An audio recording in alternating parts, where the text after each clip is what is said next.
हाँ जी बच्चों, कैसे हो आप सब लोग? ठीक ठाक हो? कैसी चल रही है लाइफ आपकी? ओके है। पढ़ा था घर पे S1? याद है कुछ? क्या बताया था S1 में?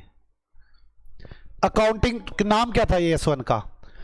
Disclosure of accounting policy. Accounting policy किसे कहते हैं? Specific accounting principle and method of applying such principle which is used by entity for preparation of its financial statement is called accounting policy. क्या अलग अलग firm के लिए अलग अलग अकाउंटिंग पॉलिसी हो सकती है? Yes, different accounting policy can be used by the different firms. Clear? क्या करना होगा? जो भी अकाउंटिंग पॉलिसी मैं फॉलो करूंगा, क्या करना होगा? जो उसमें से सिग्निफिकेंट अकाउंटिंग पॉलिसीज होंगी उनके डिस्क्लोजर देने होंगे एक प्लेस पर। बस यही बातें की थी। इसके बाद आता fundamental accounting assumption. 3 fundamental accounting assumption है। अगर आप उन्हें फॉलो कर रहे हैं, कोई डिस्क्लोजर नहीं देने। अगर आप उन्हें फॉलो नहीं कर रहे तो आपको डिस्क्लोजर देने होंगे। यह बात हुई थी। वो 3 कौन कौन सी हैं? गोइंग कंसर्न, एक्रूअल और कंसिस्टेंसी। हमने गोइंग कंसर्न कर ली थी। मैंने कहा था हम मानकर चलेंगे, हम अपने ऑपरेशन को बंद नहीं करेंगे जहां तक हमें दिखता है। दूसरी बात बोली थी, ना ही मेरी ऐसी कोई इंटेंशन है, ना ही मेरी कोई जरूरत है कि मैं इस बिजनेस को बंद कर दूं। ठीक है, तो ये गोइंग कंसर्न कंसेप्ट किया था। मैंने कहा था अगर गोइंग कंसर्न कंसेप्ट तोड़ दोगे तो नेट रियलाइजेबल वैल्यू पर रिकॉर्ड करना है। मैंने इनके एग्जाम्पल देता हुआ गया था, आपको याद हो तो। मैंने गोइंग कंसर्न में बताया था आपको कि वो एक ब्रांच बंद कर दी थी हमने और सीए ने हल्ला मचा दिया कि ब्रांच बंद होगी, गोइंग कंसर्न खत्म होगी। नहीं भाई साहब, एक ब्रांच का बंद होना गोइंग कंसर्न खत्म होना थोड़ी ना होता है। मैंने भी दिखाया था नेट रियलाइजेबल वैल्यू पर फाइनल अकाउंट कैसे बनते हैं, किया था ना ये। और कुछ भी कराया था उसके अंदर, और कोई भी एग्जाम्पल दिया था मैंने गोइंग कंसर्न में। एग्जाम्पल तक याद रख लिया करें, बहुत इंपॉर्टेंट बातें हैं सब।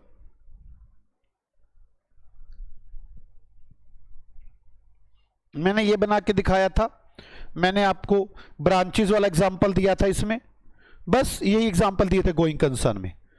उसके बाद मैं चला गया था आगे। फिर मैंने कहा था एक्रूअल कंसेप्ट। मैंने कहा जी एक्रूअल कंसेप्ट बेस्ट मेथड है प्रॉफिट निकालने के लिए कैश के मुकाबले। कैश में तो आपको दिखाया था, मैंने एक एग्जांपल लिया था।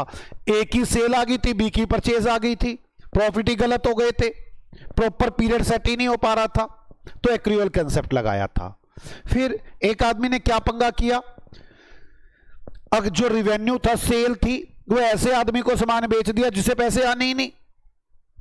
और तो उसने कहा था जी रिवेन्यू तभी रिकॉर्ड करोगे अगर आपके पास रियलाइजेशन की सर्टेनिटी होगी। याद है? और सेक्शन 128 ऑफ कंपनीज एक्ट 2013 भी बोलता है कि एक्रूअल बेसिस लगाओ। देखो वो अलग चीज है, एएस अलग चीज है, आपको पता है ना। ये तो कंपनी एक्ट बोल रहा है, एएस में तो हमारे सीए बोल रहे हैं एक्रूअल, तो दोनों ने बोला एक्रूअल लगाओ। मेरी यहां तक बात समझ में आ गई थी। और इसमें मैंने एक्रूअल में कौन सी बात सिखाई थी आपको? खाते बनाने बताए थे, बस यही बातें बताई थी। आज मैं एक बताऊंगा कंसिस्टेंसी, लेकिन कंसिस्टेंसी की ज्यादा बातें भी नहीं करूंगा। पहले मैं कंसिस्टेंसी से आगे चला जाऊं, बाद में लास्ट में आऊंगा कंसिस्टेंसी पे बहुत सारी बातें हैं। अभी तो आप खाली लिख लोगे कंसिस्टेंसी का मतलब यह है आप जो पॉलिसी फॉलो कर रहे थे लगातार वही पॉलिसी फॉलो करते जाओगे। अगर आप उसमें चेंज करोगे तो आपको डिस्क्लोजर देने पड़ेंगे। तीसरी फंडामेंटल, अभी तो लिख लो खाली तीसरी फंडामेंटल, इसको बाद में समझाऊंगा। कंसिस्टेंसी, इसमें बहुत सारी बातें हैं। मेरा एक एएस है, AS5 मेन ये उससे जुड़ता है। Consistency, the accounting policies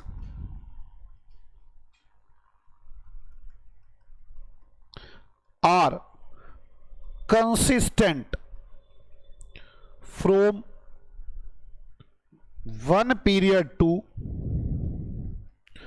another period. बाकी बातें इसकी बाद में करूंगा। आपको लगातार फॉलो करनी है, आपको छोड़नी नहीं है। अब मैं आज की बातें शुरू करने वाला हूं। क्या मैं आज की बातें अब शुरू करूं? रेड पेन लिखना है सिर्फ आपने, ब्लू पेन रेड पेन लिखना है, बाकी सब देख समझना है। आओ समझो मेरी बात को। अभी तक हमने पहले क्या किया, अकाउंटिंग पॉलिसी कहते किसे, जल्दी बोलो एक बार जल्दी। Specific accounting principal and method of applying such principle used by entity for preparation of financial statement is called accounting policy. Different accounting policy by different firms. इसके बाद क्या करोगे, वन प्लेस पर ऑल सिग्निफिकेंट को disclose करोगे। अगर अलग अलग पेज पर किया तो गलत है, अगर सारी भी करने की जरूरत नहीं, बस सिग्निफिकेंट। इसके बाद क्या डिस्कशन की थी हमने कि फंडामेंटल अकाउंटिंग एजम्पशन अगर फॉलो कर रहे हो तो नो डिस्क्लोजर, अगर नॉट फॉलो तो डिस्क्लोजर देंगे। तीन फंडामेंटल कौन कौन सी हो गई, going concern, consistency, accrual. Going concern की बात हो गई, एक्रूअल की बात होगी, कंसिस्टेंसी की ज्यादा बातें की नहीं, बस यही बातें तो हैं। और अब अगर एग्जांपल भी याद रख पाए बस हो गया काम। उसके बाद तो कोई आपको यही बोलेगा कि आप बहुत बड़े एक्सपर्ट है अगर आपको एग्जांपल भी याद रह गए तो। और मैं कोशिश कर रहा हूं कि याद रह जाए, मैं हर एग्जांपल को अपने वहीं बनाकर डालता हूं जहां का बनता है वो। अब ध्यान से एक बात बताओ, ये एक फर्म है, ये अपने अकाउंट बना रही है। अब हम कैसे चूज करें कि कौन सी अकाउंटिंग पॉलिसी मुझे माननी चाहिए। सोच के देखो, मैं अकाउंट बना रहा था, बिल्कुल सीधा सीधा चल रहा था, अचानक एक तरफ लिखा हुआ आ गया स्ट्रेट लाइन मेथड, एक तरफ लिखा आ गया WDV मेथड। अब मैं कौन सी पॉलिसी को चूज करूं, मेरे लिए यह सबसे बड़ा मुद्दा है। मैं जो सा भी प्रिंसिपल चूज करूंगा वो मेरी क्या बन जाएगी, अकाउंटिंग पॉलिसी। मैं उसको डिस्क्लोज कर दूंगा, पर चूज कैसे करूं, कोई तो तरीका होना चाहिए ना चूज करने का। मेरी बात समझ आई? मतलब मैं टॉपिक शुरू करने जा रहा हूं, how to choice accounting policy. मैं कैसे अकाउंटिंग पॉलिसी को चॉइस करूं, कैसे चूज करूं, मेरी अकाउंटिंग पॉलिसी क्या होगी। मेरी बात समझ में आ गई? मतलब आप बिल्कुल सीधे सीधे जा रहे थे, एक सी अकाउंट बना रहा है, सीधा सीधा जा रहा है बिल्कुल, अचानक एक टक्कर आ गई, मोड़ आ गया, आपको स्ट्रेट लाइन मेथड या WDV, मैं किस मोड़ पे मुड़ूं, ये मुद्दा है मेरे सामने इस वक्त। मेरी बात समझ में आई? आप जब भी कोई अकाउंटिंग पॉलिसी चूज करोगे तो दो बातों का ध्यान रखोगे।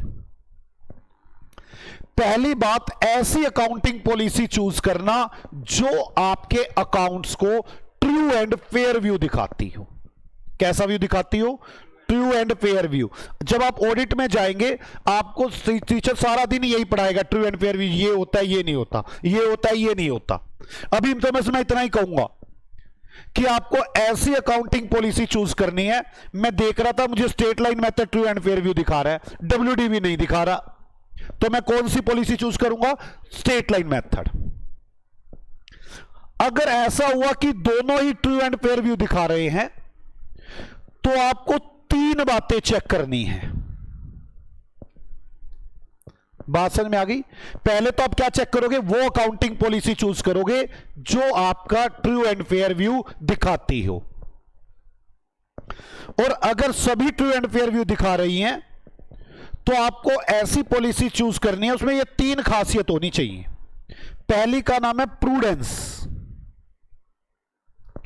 दूसरी का नाम है मैटरिटी, और तीसरी का नाम है सब्सटेंस ओवर फॉर्म। मैं एक एक करके बात करूंगा इसकी। अभी तो पहले खाली रटो एक बार कि हमें अकाउंटिंग पॉलिसी चूज करनी है। सबसे पहले क्या देखेंगे? True and fair view. अगर ट्रू एंड फेयर व्यू आ रहा है तो वो अकाउंटिंग पॉलिसी बेस्ट है, उसे चूज कर लेंगे। और मान लो दोनों से ट्रू एंड फेयर व्यू आ रहा है तो हम लोग क्या करेंगे? तो हम लोग तीन बातें देखेंगे। कौन कौन सी? Prudence, materiality, substance over form. क्या होते क्या नहीं होते एक बार में डिस्कशन करेंगे, उसकी चिंता मत करो। मैं सबसे पहले आपसे बात करता हूं प्रूडेंस की, क्योंकि मुझे ट्रू एंड फेयर व्यू की तो बात नहीं करनी। देखिए तो बहुत बड़ा टॉपिक है ट्रू एंड फेयर व्यू, मुझे बात करनी है प्रूडेंस की। क्या होता है प्रूडेंस? फिर बात करूंगा मैटेरिटी की, फिर बात करूंगा सब्सटेंस ओवर फॉर्म की। मैं पहले प्रूडेंस की बात करता हूं।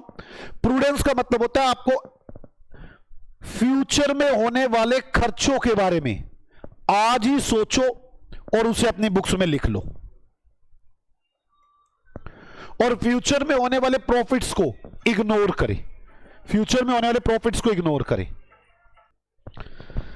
आप पहले मेरी बात समझो। रिकॉर्ड करना फ्यूचर एक्सपेंसेस और लॉसेस के, मैं पहले इसके बारे में आपको आराम से सिंपल भाषा में समझाता हूं। देखो एक बात बताओ, जब किसी के घर में लड़की पैदा होती है, या चलो मैं आपसे ही बात करता हूं, आपके जब जिनके घर में लड़कियां होती है ना, वो नॉर्मली क्या करते हैं पेरेंट्स, वो हर बात पे बोलते हैं कि मुझे इसकी शादी करनी है। हर बात पे उनकी यही बात निकलती है। वो करनी तो लड़के की भी शादी होती है, लेकिन वो लड़के की इतनी बात करते नहीं, पर लड़की की हमेशा बात करते रहते हैं कि इसकी शादी करनी है। और तो और कई पेरेंट्स तो एफडीआं करवा देते हैं। अगर किसी को पता हो तो पहले एफडीआं करवा देते छोटे होते से ही, कि बड़ी होगी तो इसकी शादी कर देंगे एफडी तोड़वा के। भाई लड़के की भी शादी करनी होती है, उसकी तो एफडी नहीं बनवाते कि भाई एफडी तोड़वा के इसकी शादी करवा देंगे। कभी सुना तुमने ऐसा? ना भाई, मैंने जब अपनी शादी की तो 1-1 रुपया खुद कमाया, उसके बाद शादी की। यहां पे लड़कियों के मामले में ऐसा नहीं होता। वो तो कहते जी एफडी करवाओ इसकी। और तो और मैं आपको छोटी छोटी एग्जांपल देता हूं इसमें। जैसे आपके घर में कोई नया गिफ्ट आया, कोई कंबल आया या कोई बर्तन आए, कुछ भी आई, मम्मी ने उसको उठा के ना अलग बेड में रख देती है। पता क्या बोलती है? इसकी शादी में देंगे। देखे हमने ऐसा? मैं आपसे क्या कहूं, जब मैं था तो मैं भी पहले ऐसे नहीं सोचता था। जब मेरी गुड़िया हुई तो मेरी जो मदर इन लॉ है वो आए एफडी करवा गए। मैंने कहा अभी पैदा हुई है, अभी एफडी कमाल होगी। मैं 2-3 साल तो ऐसे इग्नोरेंस मेरा। 2-3 साल के बाद ना मुझे खुद को टेंशन सी होने लगी, पता नहीं क्यों। मेरी भाई मेरे को कहती अब तो तुम कमा रहे हो, अच्छा भला कोई बात नहीं, कम से कम इतना रख दो कि ठीक है इसकी शादी हो जाए आने वाले टाइम में। अब मानोगे मैंने एक प्लॉट स्पेशल इसलिए लिया कि ये लेके मैंने इसके नाम का रख दिया, इसकी जो भी वैल्यू बढ़ेगी वो इसी का ही होगा। मतलब मुझे खुद को टेंशन होनी शुरू होगी। और तो छोड़ो, मेरी वाइफ क्या करती है, अब जब जैसे बर्थडे आ गया, जैसे अभी वो आ रही, राखी आ रही है, तो वो राखी भी पता क्या करेगी? कोई खर्चा नहीं करेगी। वो राखी पे ना एक अंगूठी बनवा देगी क्योंकि ये इसको गिफ्ट दे दी हमने। वो बस वही है गिफ्ट, वो कुछ खर्चा नहीं करना उसने। और उसने कोई पैन नहीं तोड़ी ना, उठा के रख देंगे। वो 2 दिन रखती है, उसके बाद उठा के रख देती है। वो हर साल यही काम करती है। कहते कम से कम मेरे को सोने की टेंशन तो नहीं रहेगी। मैंने उसे समझाया, मैं कि तुझे किस चीज की टेंशन, बता तो सही भाई, तुझे जो पैसा लगाना है उस टाइम पे मैं लगाऊंगा, होगा मेरे पास। कहती ना ना ना, ये तो थोड़ा थोड़ा अलग रखना पड़ेगा। सच बताऊं, जब से लड़का हुआ है ना मेरा, उस बेचारे के लिए आज तक एक चैन छोड़ो, एक अंगूठी छोड़ो, चांदी की अंगूठी नहीं खरीदी। ऐसा क्यों? पता क्यों? सबको नॉर्मल फीचर है, सबको पता है लड़की की शादी में देना है, पैसे जाएंगे, और लड़के की शादी में पैसे आएंगे। उनको पता है लड़की के लिए आज ही धीरे धीरे जोड़ना शुरू कर दो, फ्यूचर में होने वाले लॉस को आज ही रखना शुरू कर दो। लड़के की शादी में जब आएगा तब देखा जाएगा क्या बात करनी है। अभी मेरी बात समझ में आ गई? प्रूडेंस अप्रोच है, वो समझदारी वाली अप्रोच है। फ्यूचर में होने वाले खर्चों के बारे में आज ही रिकॉर्डिंग शुरू करो, आज ही पैसे जोड़ने शुरू करो, और फ्यूचर में होने वाले प्रॉफिट्स को इग्नोर करो। जब प्रॉफिट होंगे तब देखे जाएंगे। मेरी बात समझ में आ गई? तो अकाउंट्स में भी हमें ऐसी पॉलिसी लगानी चाहिए जो फ्यूचर में होने वाले लॉसेस को तो आज ही रिकॉर्ड कर दे, लेकिन फ्यूचर में होने वाले प्रॉफिट्स को इग्नोर करे। मेरी बात समझ में आ गई? तो आपको पहले प्रूडेंस का मतलब समझ में आ गया। मैंने पहले आपको कहा कि आपको वो पॉलिसी चूज करनी है जो समझदारी दिखाए, जो फ्यूचर में होने वाले लॉसेस को आज ही रिकॉर्ड करे, लेकिन फ्यूचर में होने वाले प्रॉफिट्स को इग्नोर करे। जब एक्चुअल में होंगे तब होंगे। ऐसा ही है ना रियल लाइफ में। अब आप मेरी बात को समझे, मैं आपको बताता हूं एक बार। आपको ना प्रूडेंस का थोड़ा सा झलक दिखाता हूं इस पे। मैंने ना शेयर खरीदे, इन्वेस्टमेंट बोलते हैं हम उसे। क्या बोलते हैं? इन्वेस्टमेंट। मैंने शेयर खरीदे 100 रुपए के, उनकी मार्केट वैल्यू 125 रुपए हो गई। बताओ मुझे आने वाले टाइम में प्रॉफिट हो रहा है नहीं होना? मैं अपने इन्वेस्टमेंट बैलेंस शीट में 100 रुपए की दिखाऊंगा, मैं कहूंगा प्रॉफिट होना है, देखी जाएगी ना जब प्रॉफिट होना है। क्लियर? मैंने शेयर खरीदे 100 रुपए के, उनकी मार्केट वैल्यू हो गई 80 रुपए की। अब बताओ मुझे घाटा होने वाला है या नहीं होने वाला? मैं अपनी बैलेंस शीट में 80 लिखूंगा। इससे पता चलता है कि मैं प्रूडेंस फॉलो कर रहा हूं, समझदारी फॉलो कर रहा हूं। इन्वेस्टमेंट के लिए मुझे मेथड लगाना चाहिए कॉस्ट और market value, which ever is less. अब कोई आदमी कहते मैं तो इन्वेस्टमेंट के लिए कॉस्ट मेथड लगाऊंगा, गलत। तूने प्रूडेंस को नहीं देखा। तुझे किसे देखना चाहिए था? प्रूडेंस को। प्रूडेंस क्या बोलती है? फ्यूचर में होने वाले लॉसेस को तो आज ही बुक कर लो, लेकिन प्रॉफिट को इग्नोर करो। जैसा मैंने इस क्वेश्चन में दिखाया आपको, कॉस्ट 100 रुपए की थी, मार्केट वैल्यू 125 की हो गई। चलो मैं और बताता हूं। अभी मेरे एक प्लॉट है, उसकी वैल्यू बढ़ रही है, मेरे घर के कोई बात ही नहीं करते, कहते कोई नहीं। लेकिन एक और प्लॉट है, उसकी वैल्यू घट रही है, रोज ताने मारते तो कहां से प्लॉट ले लिया, ये वाला घाटे में सौदा कर दिया। मेरी बात समझ में आ रही है? तो वो घाटे तो उनको नजर आते, प्रॉफिट को नहीं देखते वो। मेरी बात समझ, ऐसे सच्चाई है ये। मेरे 2 प्लॉट है, एक बढ़ रहा है एक घट रहा है। जो घट रहा है ना उसके लिए तो रोज के ताने हैं कि ये कैसे पहले कहा था, ये लेने का फायदा नहीं है, फिर ले लिया यहां पे। क्या आपको मेरी बात समझ में आ गई? कोई डाउट? तो आपको ये इन्वेस्टमेंट का मतलब समझ में आ गया, ये प्रूडेंस अप्रोच है या नहीं है? मैं अपने आप लिखवा दूंगा। यहां तक समझ में आ रही है आपको? मैं और प्रूडेंस के एग्जांपल देता हूं आपको, ये एग्जांपल समझ में आया है, और देता हूं। मुझे ना आज से 3 साल के बाद गाड़ी खरीदनी है, तो मुझे गाड़ी के लिए आज ही थोड़े थोड़े पैसे जोड़ने चाहिए, प्रोविजन बनाना चाहिए, उसे बोलते हैं प्रोविजन बनाना। मुझे पता है कि मैंने एक आदमी से 2000 रुपए लेने हैं, वो डूब जाएंगे, मुझे ऐसा लग रहा है, अभी उसने मना नहीं किया, लग रहा है मुझे ऐसा, मुझे उसके लिए प्रोविजन बनाना पड़ेगा। प्रोविजन फॉर डाउटफुल डेट्स, मुझे आने वाले टाइम में घाटे है, मैं उसके लिए थोड़े थोड़े पैसे जोड़ दूं। मेरी बात समझ में आ रही है? पक्का? चलो एक काम करते हैं, पहले मैं एग्जांपल लिखता हूं, बाद में इसको लिखेंगे। एग्जांपल लिखो आप। कौन से नंबर एग्जांपल पे आ गए हम? एग्जांपल नंबर 8 लिखो। Neeraj limited purchase shares of M limited 100 shares at the rate of ₹10 each.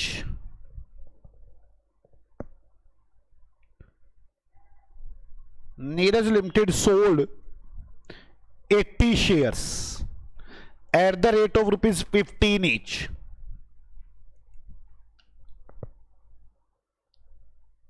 Calculate value of investment. मुझे बताओ कितने रुपए की इन्वेस्टमेंट लिखनी चाहिए? वैसे तो मार्केट में बिक रही है 15 रुपए का, तो मतलब मार्केट वैल्यू बढ़ चुकी है। मेरे पास बच्चे कितने शेयर हुए हैं? 20। 100 खरीदे थे, 80 बेच दिए, 20 बचे हुए हैं। 20 की मार्केट वैल्यू क्या है? 15। और कॉस्ट कितनी है? 10। मार्केट वैल्यू तो 15 है और कॉस्ट कितनी है? 10। तो मैं कितने में लिखूंगा? 10 में, क्योंकि क्या होने वाला फ्यूचर में? प्रॉफिट। और मैं उसे इग्नोर कर रहा हूं, क्योंकि मैं क्या फॉलो कर रहा हूं? Prudence approach. लिखिए solution.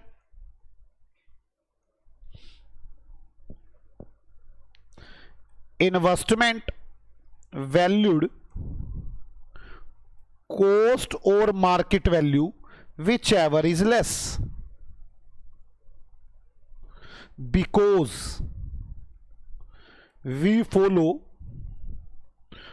prudence approach.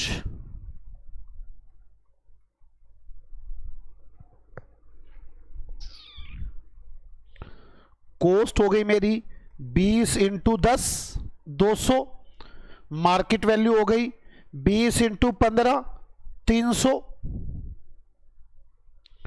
Value of investment 200, profit on investment ignored,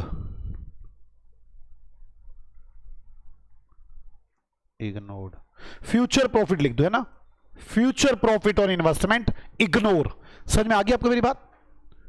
मैंने प्रॉफिट इग्नोर कर दिए, मैंने नहीं 15 की लिखी, मैंने लिखी 10 की। अच्छा, मैं इसका बी पार्ट बनाता हूं क्वेश्चन का। If market value of investment ₹8, तब क्या करूंगा मैं? बोलो बच्चों, समझ में आ रही है मेरी बात आपको? तब मैं कैसे करूंगा? कॉस्ट, मेरे पास 20 शेयर थे, 10 रुपए के 200 रुपए, और मार्केट वैल्यू 20 शेयर थे 8 रुपए, विच एवर इज लेस।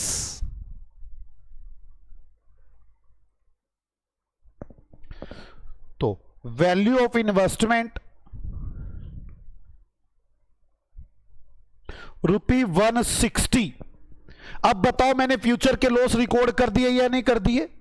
मैंने फ्यूचर के लॉस रिकॉर्ड कर दिए। देखिए, we follow prudence approach. Future losses recorded in current year, future के लॉसेस को तो मैंने रिकॉर्ड कर दिया,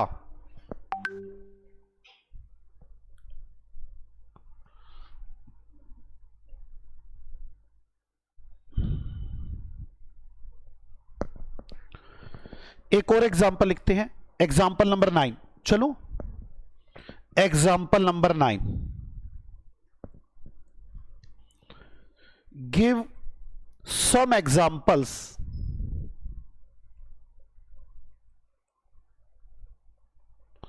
of prudence approach.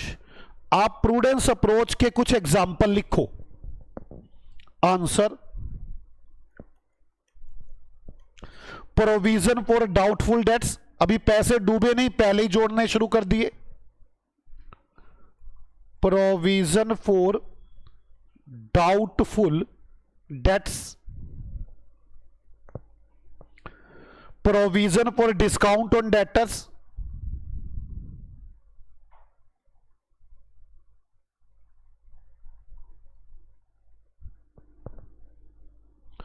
Stock is valued cost और market net realisable value which ever is less. जैसे इन्वेस्टमेंट की वैल्यू होती है ना, ऐसे स्टॉक की भी वैल्यू होती है। मेरे पास जो स्टॉक बचा हुआ है, लिखिए, स्टॉक इज वैल्यूड कॉस्ट और net realisable value which ever is less.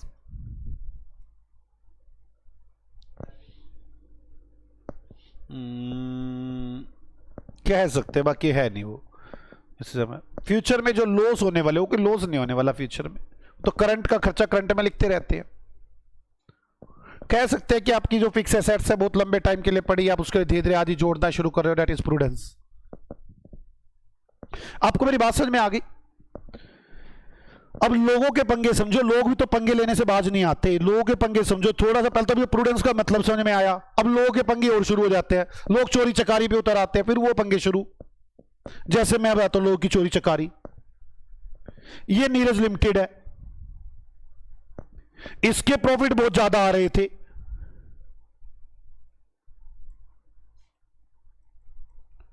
ये चाह रही है मेरे प्रॉफिट कम हो जाए, इस साल बहुत ज्यादा दिख रहे हैं, प्रॉफिट कम करना चाहती है।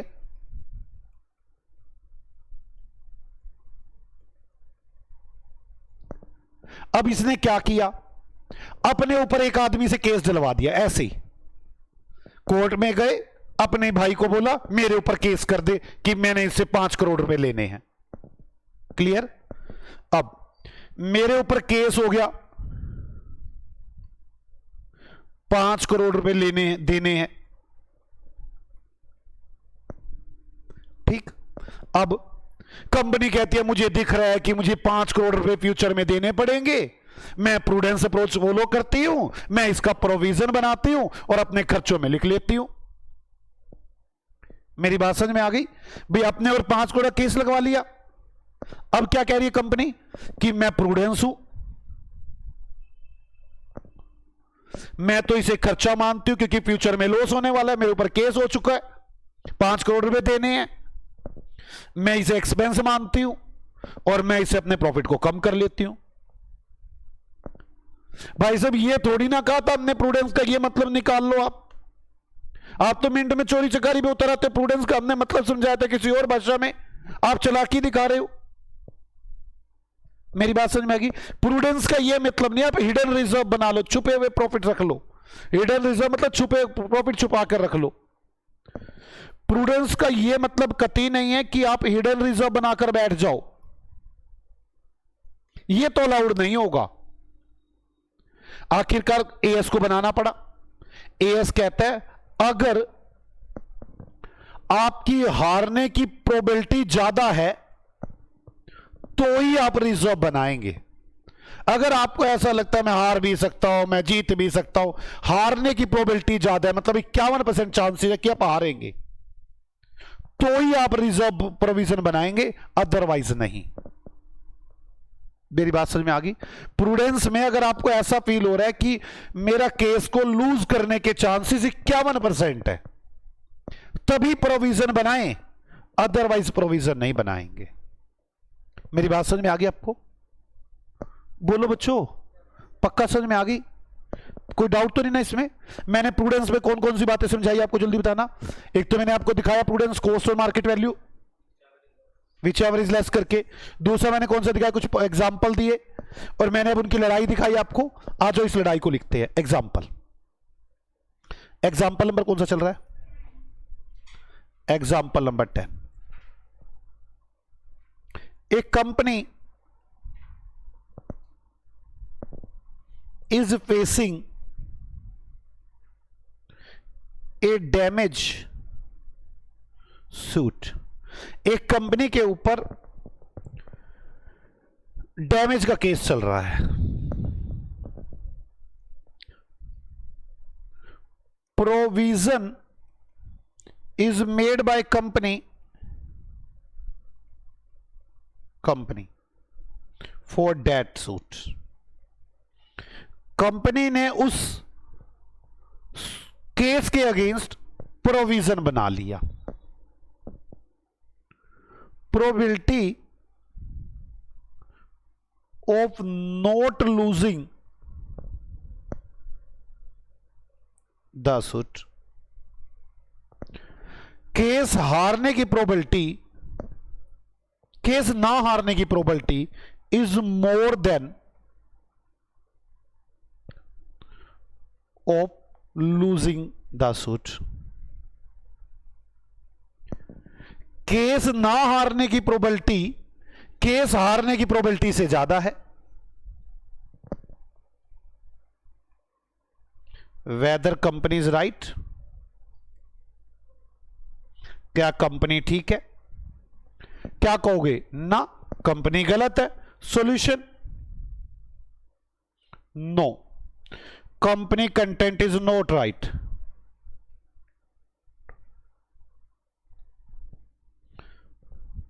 Because not losing the suit is more than of losing the suit। समझ में आ गई आपको मेरी बात? ठीक है। अब दिस इज हिडन रिजर्व, ये तो हिडन रिजर्व हो जाएंगे। If company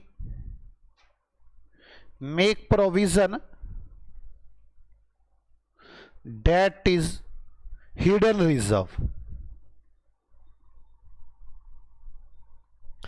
and not allowed।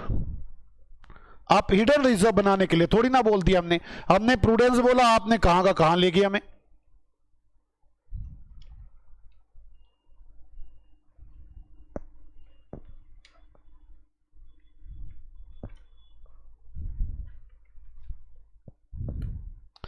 एक काम करते हैं, लिखना शुरू करते हैं थ्योरी में, how to choose an accounting policy, और उसमें लिखवाना शुरू करूंगा मैं आपको प्रूडेंस के बारे में। समझ में आ गई बच्चों को मेरी बात?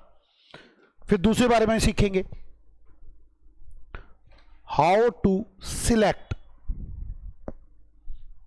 N accounting policy. आपको मैं ये मेरी बात समझ में आ रही है ना, कि आप लोग उसे दो तरह से लिखते हैं। थ्योरी में अलग लिखा करो, थ्योरी अलग और प्रैक्टिकल क्वेश्चन अलग. How to select an accounting policy. Number 1, primary consideration. सबसे पहले क्या देखें?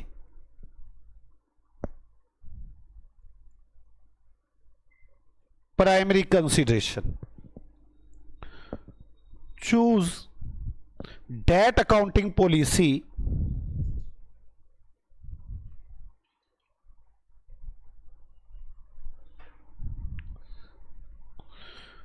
which gives true and fair view of financial statement. वो आपको पॉलिसी चूज करनी है जो ट्रू एंड फेयर व्यू देती है आपकी पॉलिसीज, आपके फाइनेंशियल स्टेटमेंट का. Secondary consideration.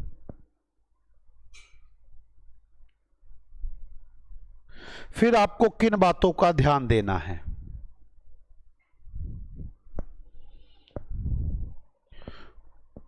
all significant accounting policy, all of the following points consider. ये सब पॉइंट कंसीडर करने होंगे. Number A, prudence. Number 2, substance over form.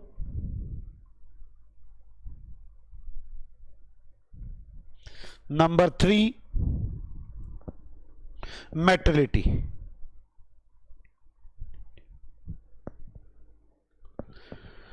हमने पहला काम शुरू किया, प्रूडेंस.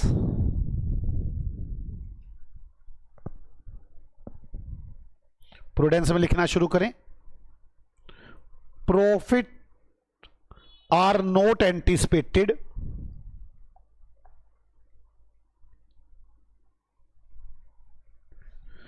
प्रॉफिट्स को मत देखो, दे आर रिकॉर्डेड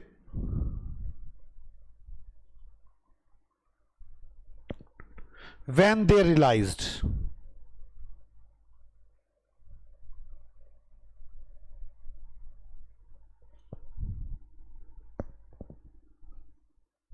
मेरी बात समझ में आ गई? आप प्रॉफिट को इग्नोर, एंटिसिपेट मत करो, प्रॉफिट की उम्मीदें ना लगाओ. वो रिकॉर्ड करेंगे जब रियलाइज हो जाएंगे. ठीक है.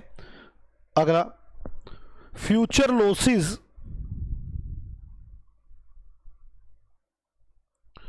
are anticipated and recorded in the books of account.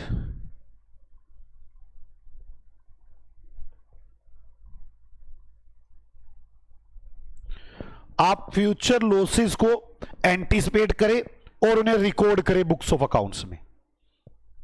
ठीक है, आगे लिखिए.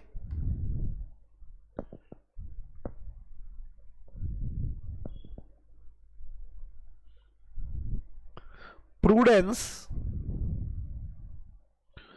does not permit to creation of hidden reserve. आपको समझ में आ गया ना? मैंने एग्जांपल दिया आपको इसका. वो हिडन रिजर्व बनाने की परमिशन थोड़ी ना देता है आपको कि आप हिडन रिजर्व बनाकर बैठ जाओ.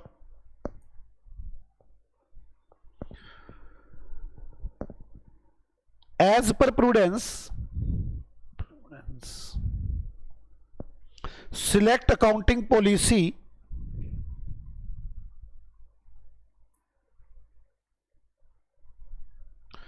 which ensure that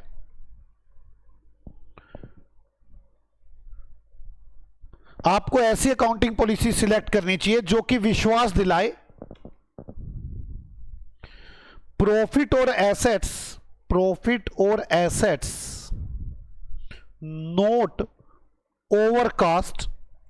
प्रॉफिट और एसेट्स ज्यादा ना दिखें, लॉस और लायबिलिटी नोट अंडरकास्ट. लॉस और लायबिलिटी नोट अंडर कास्ट। आपको मीनिंग समझ में आ गया ये? बोलो बच्चों, मैं आगे चलूं? अब मुझे आपको सिखाना है इससे अगला टॉपिक सब्सटेंस ओवर फॉर्म। हम चला क्या रहे हैं आप उसको समझे। हम चला ये रहे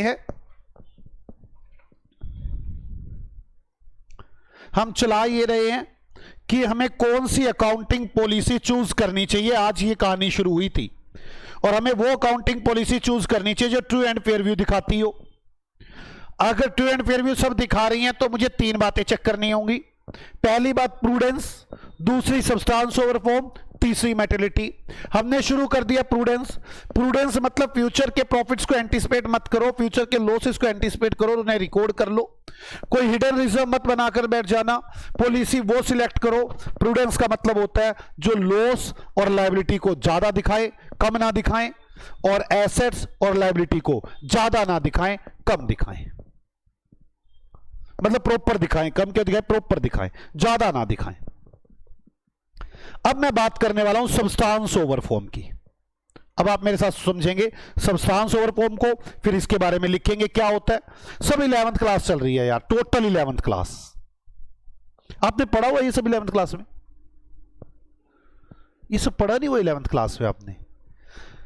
सच में 11th क्लास का पहला चैप्टर चल रहा है, substance over form, going concern, concept, वही चल रही है। बस वो बात यह है कि तुमने वो बस ऐसे ही पढ़ दिया कि यहां थ्योरी चल रही है। सब्सटेंस ओवर फॉर्म, इसका मतलब समझो, पहले रियल तथ्य को समझो, रियल फैक्ट्स देखो।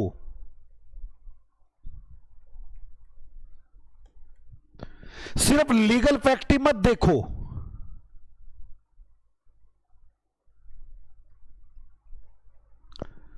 मैं आपको एग्जांपल के जरिए समझाता हूं कि रियल फैक्ट ही देखो, मतलब असली तथ्यों को देखो। सब्सटेंस ओवर फॉर्म, सिर्फ कानूनी तथ्यों को मत देखो, कानूनी फैक्ट्स को मत देखो, सिर्फ लीगल फैक्ट्स को मत देखो, सिर्फ रियल फैक्ट्स भी देखो। जैसे मैं बताता हूं, ये नीरज है, ये मुस्कान है।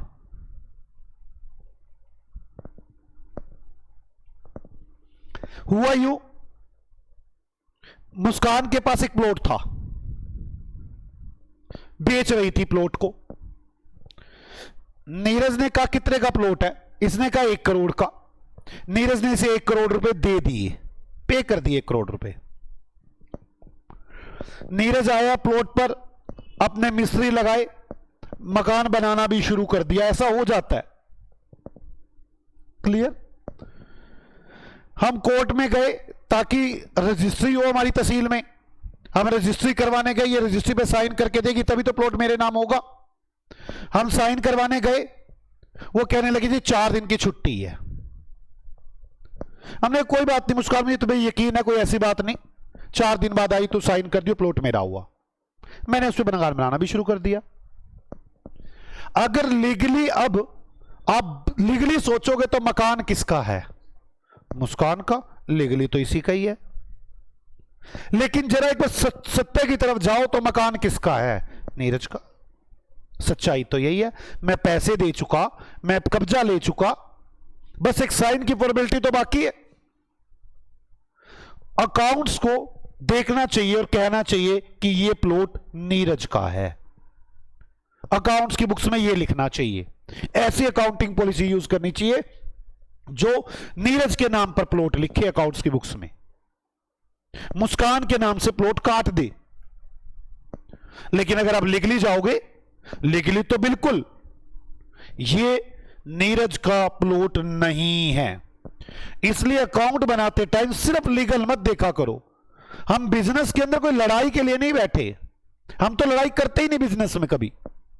जिस काम में लड़ाई है वो काम ही छोड़ देते हैं। आप कभी किसी बिजनेसमैन को देखना, वो लड़ेगा नहीं। अगर 1 करोड़ रुपए भी लेने मांगेगा, दबाव डालेगा, पर लड़ेगा नहीं। अगर एक बार एक बिजनेसमैन लड़ पड़े, एक दुकानदार लड़ पड़े अपने ग्राहक से कि पैसे दे, लड़ पड़े, याद रखो उसकी मार्केट इमेज खत्म हो जाती है। उसकी दुकान पे कस्टमर नहीं चलते और उसी पड़ोसी भी निंदा करनी शुरू कर देते हैं।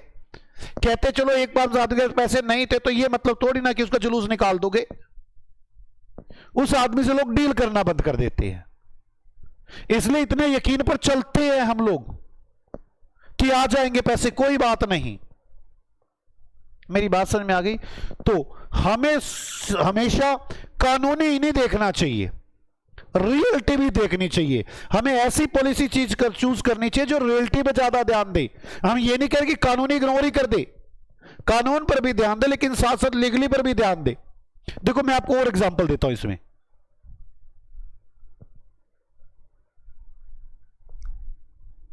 इधर नीरज है, इधर मुस्कान है, ठीक। नीरज के प्रॉफिट्स बहुत कम हो रहे थे। नीरज चाहता था इस साल मेरे प्रॉफिट्स किसी तरह से ज्यादा दिखे ताकि मेरी मार्केट इमेज बनी रहे। नीरज ने मुस्कान से बात की, मुस्कान कहती है मेरे तो इस साल प्रॉफिट ही बहुत ज्यादा नजर आ रहे हैं, मैं चाहती हूं किसी तरह से मेरे प्रॉफिट कम हो। मैंने कहा एक काम करता हूं, मैं तुझे सामान बेच देता हूं, सेल कर देता हूं। रियली सेल नहीं है ये, एक बिल काट कर दे दूंगा, तेरे पास बिल आ जाएगा, तू सेल मान लियो, मैं परचेज मान लो, मैं सेल मान लूंगा, तू परचेज मान लियो। मेरे यहां पर सेल हो जाएगी, तेरे यहां पर परचेज हो जाएगी। मेरे प्रॉफिट घट जाएंगे, मेरे प्रॉफिट बढ़ जाएंगे, तेरे प्रॉफिट घट जाएंगे। अगले साल सेम रिवर्स कर देंगे, तू मेरा सामान मुझे वापस दे दियो, तेरी सेल हो जाएगी, मेरी परचेज हो जाएगी। आप मुझे बताओ क्या ये रियल में सेल परचेज है? ये तो रियल में सेल परचेज है ही नहीं, ये तो धोखा देने की कोशिश है। लेकिन अगर कानूनी रूप से देखोगे तो ये सेल है और वो परचेज है, क्योंकि बिल कट चुके, जीएसटी जा चुका, सब कुछ हो चुका। अगर कानूनी रूप से चलोगे तो इसकी सेल है, इसकी परचेज है। लेकिन आप पूरे फैक्ट को देखोगे, उस स्थिति को देखोगे, सब्सटेंस ओवर फॉर्म को देखोगे, तो आपको पता चलेगा ये ना इसकी सेल है ना ये इसकी परचेज है। क्या आपको मेरी बात समझ में आ गई? पक्का? और बातें करूं इसके ऊपर, और बातें करता हूं। ये नीरज है, एक एजेंट है, एजेंट है जो सामान खरीदता है और मुस्कान को बेच देता है सामान। नीरज को तो सिर्फ और सिर्फ कमीशन मिलती है, सिर्फ कमीशन मिलती है। ये बड़े सारे लोगों से सामान खरीदता है और मुस्कान को भिजवा देता है और मुस्कान इसके बदले से कमीशन देती है। क्लियर? सीए क्या कहता है? कहता है तुम सामान पहले खरीदते हो फिर बेचते हो, इसका मतलब पहले तुम्हारी परचेज है फिर तुम्हारी सेल है, तुम्हें प्रॉफिट होता है। बल्कि रियल तो यही है अगर ये बिल अपने नाम से ले रहा है। ये एजेंट कहता है नहीं भाई साहब, मुझे तो मुस्कान ने बोला हुआ सामान खरीद कर ला दे, मैं तो सामान खरीद कर लाता हूं, वो तो मुझे 1 रुपए किलो कमीशन देती है। मेरी बात समझ में आ गई? अगर मैं एजेंट हूं तो क्या मुझे अपनी सेल और परचेज लिखनी चाहिए? और लीगली देखता तो मेरी सेल परचेज बनती है। और सब्सटेंस ओवर फॉर्म देखता हूं तो रियलिटी है कि मैंने तो सामान खरीदना ही नहीं, मैंने तो करना ही कुछ नहीं, मैं तो आपके लिए सामान खरीद रहा हूं। मेरी बात समझ में आ गई? अगर रियल देखेंगे तो मैं एजेंट हूं, मेरी कमीशन बुक होनी चाहिए, इसकी सेल बुक होनी चाहिए, इसकी परचेज बुक होनी चाहिए। सब्सटेंस ओवर फॉर्म, सही तथ्यों पर ध्यान दे, खाली लीगल फैक्ट्स मत देखे। मैंने आपको कई एग्जांपल दे दिए लीगल फैक्ट्स के, मेरे को लगा सब्सटेंस ओवर फॉर्म शायद कम आता होगा आपको। पहला एग्जांपल दिया, मैंने पैसे दे दिए, सब कुछ दे दिया, बस रजिस्ट्री नहीं हुई। दूसरा एग्जांपल दिया, मैंने जानबूझकर सेल की और कहा अगली बार तुम मुझे वापस दे दियो। मैंने अगला एग्जांपल दिया एजेंट वाला, और एग्जांपल देता हूं मैं आपको, सुनो। नीरज एक बिजनेसमैन है, ये कार खरीद कर लाया, और कार खरीद कर लाया फाइनेंस पे। फाइनेंस में समझते हो ना, गया किस्तों पे कार लेकर आ गया, मैं किस्तों पे, ये फाइनेंसर है, मैं हायर परचेज पर कार लेकर आया हूं। हायर परचेज का मतलब किस्तों पे। अगर अब हायर परचेज पर कार लेकर आया, इस कार की जो आरसी होगी ना, उस पे उस बैंक का नाम लिखा होगा जिस बैंक ने मुझे कार फाइनेंस की है। आरसी पे उसी का ही नाम होता है, उसी के नाम से होती है। अब कार के ऊपर आरसी पर बैंक का नाम है और कार मेरे पास है, मैं किस्तें भरे जा रहा हूं। अब मुझे एक बात बताओ, कार किसकी बुक्स में रिकॉर्ड होनी चाहिए, बैंक की बुक्स में या हमारी बुक्स में? बैंक तो रिकॉर्ड करता ही नहीं है, कार हमारी बुक्स में रिकॉर्ड होगी। लीगली अगर जाओगे तो कार बैंक के बुक्स में रिकॉर्ड होनी चाहिए क्योंकि बैंक के नाम से है, अगर आप लीगली जाओगे। लेकिन अगर सच्चाई देखोगे तो बैंक ने कार का क्या करना है? बैंक ने मुझे फाइनेंस की है, कार चलाता मैं हूं, मैं तो किस्तें देता हूं। मुझे अपनी बैलेंस शीट में कार को लिखना होगा। हायर परचेज के केस में ऐसा ही होता है, मुझे बोलते हैं हायर परचेजर, इसको बोलते हैं हायर वेंडर। हायर वेंडर जब भी कार देता है लीगली हायर वेंडर ही मालिक होता है, लेकिन सब्सटेंस ओवर फॉर्म की वजह से हम हायर परचेजर की बुक्स में लिखते हैं कार को। क्या आपको मेरी बात समझ में आई? इस एग्जांपल से तो समझ में आ गई होगी कि हायर परचेजर है, हायर वेंडर है, नाम मालिक का है। आप देख लेना, वैसे से आप एक्टिवा बाइक लाए हो तो उसके अंदर नाम होता है उसका जो आप भी फाइनेंस कर रहे हैं। आपको मेरी बात समझ में आ गई? कोई डाउट? एक काम करते हैं, ये सारे एग्जांपल लिखवाने की कोशिश करता हूं मैं। आपको सब्सटेंस ओवर फॉर्म अब तो कुछ समझ में आ गया होगा, एग्जांपल के जरिए और आ जाएगा समझ में। थ्योरी में लिखना, एग्जांपल्स में लिखना शुरू करो।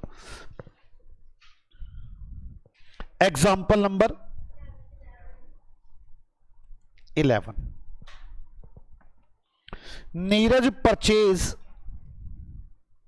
Property from Muskaan of ₹1 lakh. Neeraj ने मुस्कान से एक प्रॉपर्टी खरीदी 1 लाख की। Payment made by Neeraj, Neeraj ने पेमेंट कर दी। Possession is taken by Neeraj, Neeraj ने पोसेशन भी ले ली, but no registry was made due to official holiday।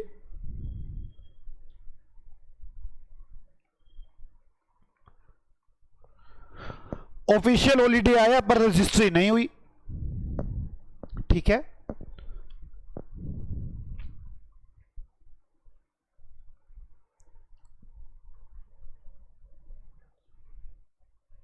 In which books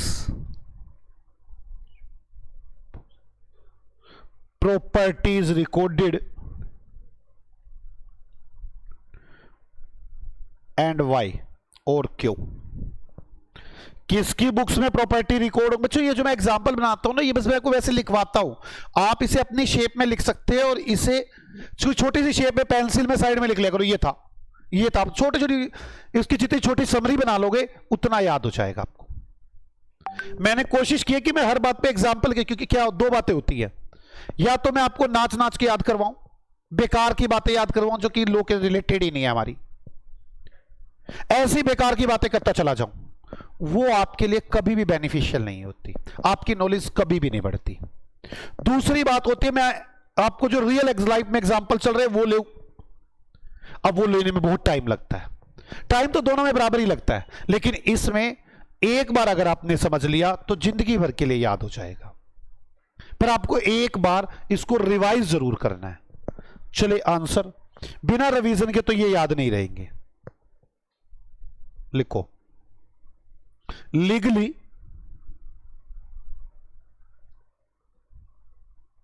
legally Muskan is owner but as per substance over form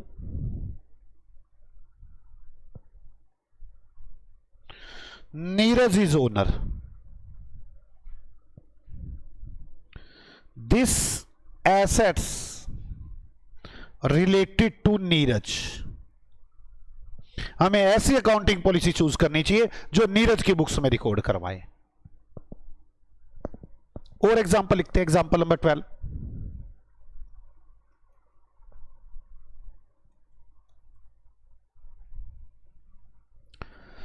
Neeraj entered into an agreement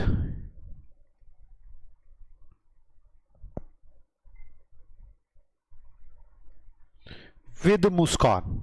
Neeraj ने मुस्कान के साथ एक एग्रीमेंट किया। Muskaan sold goods to Neeraj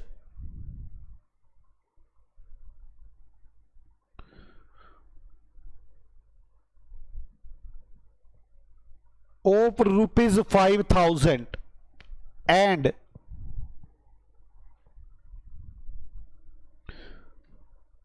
रीपोसेस्ड, repossess का मतलब वापस ले लेंगे, रीपरचेज कर लो आप, repossess repurchase, and repurchase in next year at ₹7,000। अभी 5,000 का बेच रहे हैं, अगले साल आपको से 7,000 का ले लेंगे हम ये सामान। Whether this is sale for Neeraj, Muskaan सो नहीं, whether this is sale for Muskaan. आपको मेरी बात समझ में आ गई? नीरज एक एग्रीमेंट में एंटर हुआ कि मैं मुस्कान को सामान बेचता हूं। मुस्कान सोल्ड गुड्स टू, मुस्कान सामान बेचती है और अगले साल रीप्रोसेस कर ले, रीपरचेज कर लेगी। तो क्या ये सेल मानी जानी चाहिए मुस्कान की? Answer no. लीगली है yes, but substance over form नहीं है। तथ्यों पर ध्यान दें। Answer, this is not trading transaction.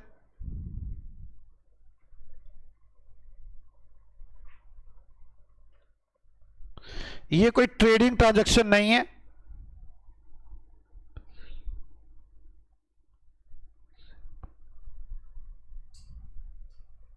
Legally this is sale, but as per substance over form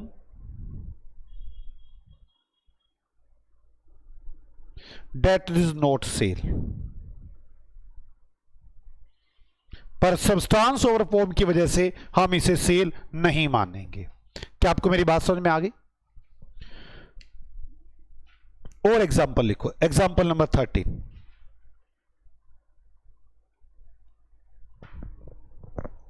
Neeraj purchase car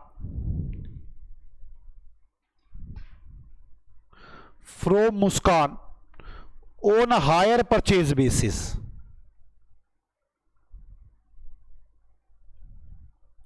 Neeraj ने मुस्कान से कार खरीदी हायर परचेज बेसिस पर। At the end when all installment paid, at the end when all installments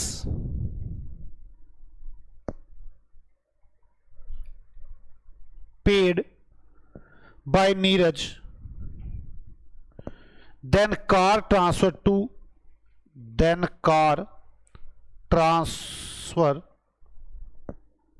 Neeraj. तब car Neeraj को transfer कर दिया कि सिर्फ ट्रांसफर हो रही है, पोसेशन तो पहले ले चुके हैं।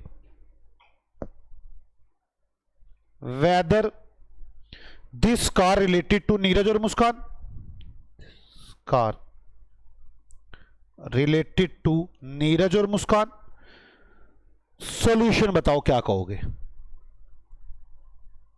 लीगली किसके किया है कार? मुस्कान की। But as per fact, substance over fact के अकॉर्डिंग कार किसकी होगी? नीरज की।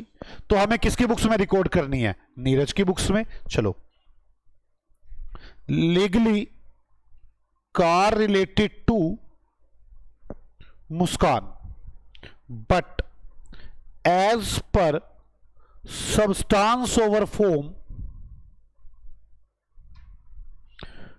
car related to Neeraj and recorded in the books of Neeraj।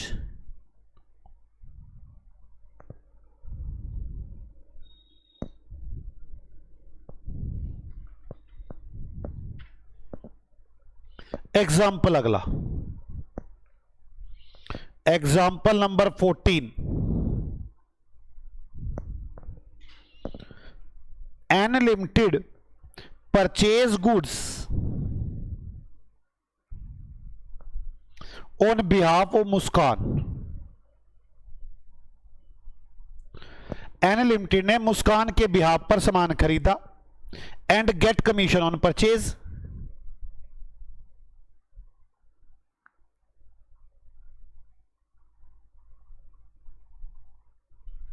N limited Muskaan के बिहाफ पर सामान खरीदती है और कमीशन लेती है।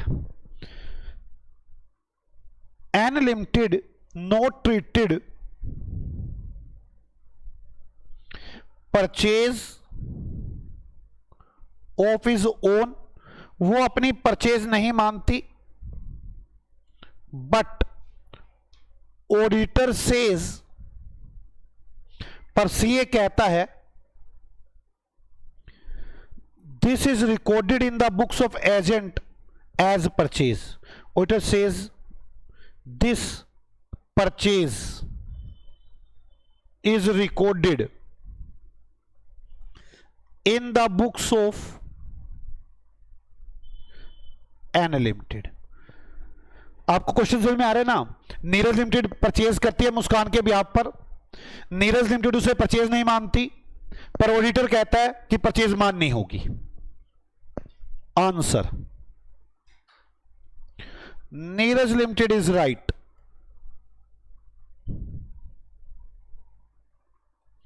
If Neeraj limited purchase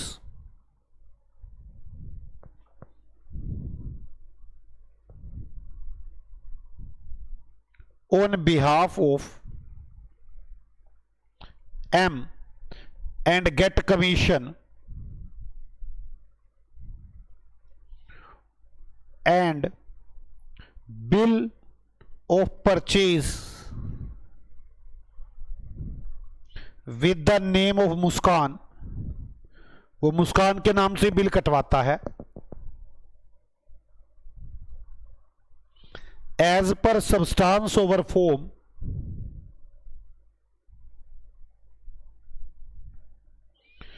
not recorded purchase in the books of Neeraj. क्या आपको मेरी बात समझ में आ गई? पक्का? आ जाओ थ्योरी में लिखते हैं substance over form.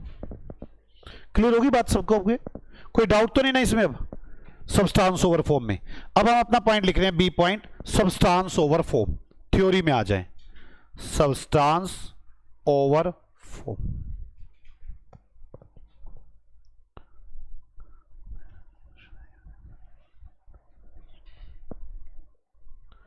Present transactions and events in the books of accounts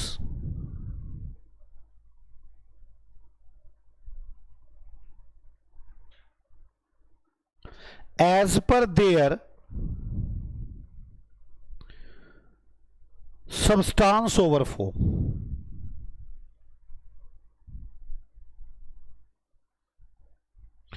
आपको सभी इवेंट और ट्रांजैक्शन बुक्स ऑफ अकाउंट्स में लिखने चाहिए सबस्टांस ओवर फॉर्म के according, note merely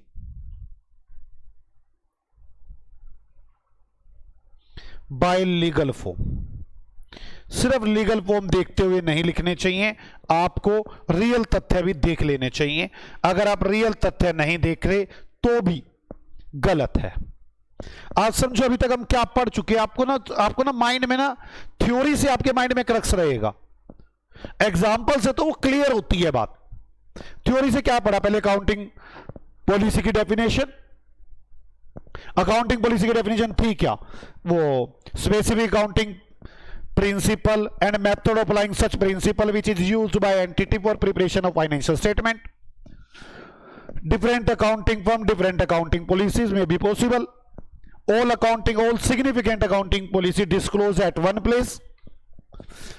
Fundamental accounting assumptions If not followed, then required to be disclosed. If followed, then not requirement to be disclosed at policies. There are three fundamental accounting policies.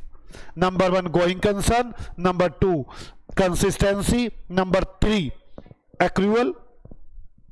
ठीक है, इसके बाद आगे चले गए। इसके बाद आगे जाने के बाद बात की कि जी हम कैसे एक अकाउंटिंग पॉलिसी को चूज करें। चूज करने के लिए सबसे पहले देखेंगे ट्रू एंड फेयर व्यू, फिर क्या देखेंगे वो प्रूडेंस, फिर क्या देखेंगे सब्सटेंस ओवर फॉर्म। अब इनको समझाने के लिए जो एग्जांपल लगवाए ये आपको पता होने चाहिए। अब मैं बात करने वाला हूं मैटरनिटी की।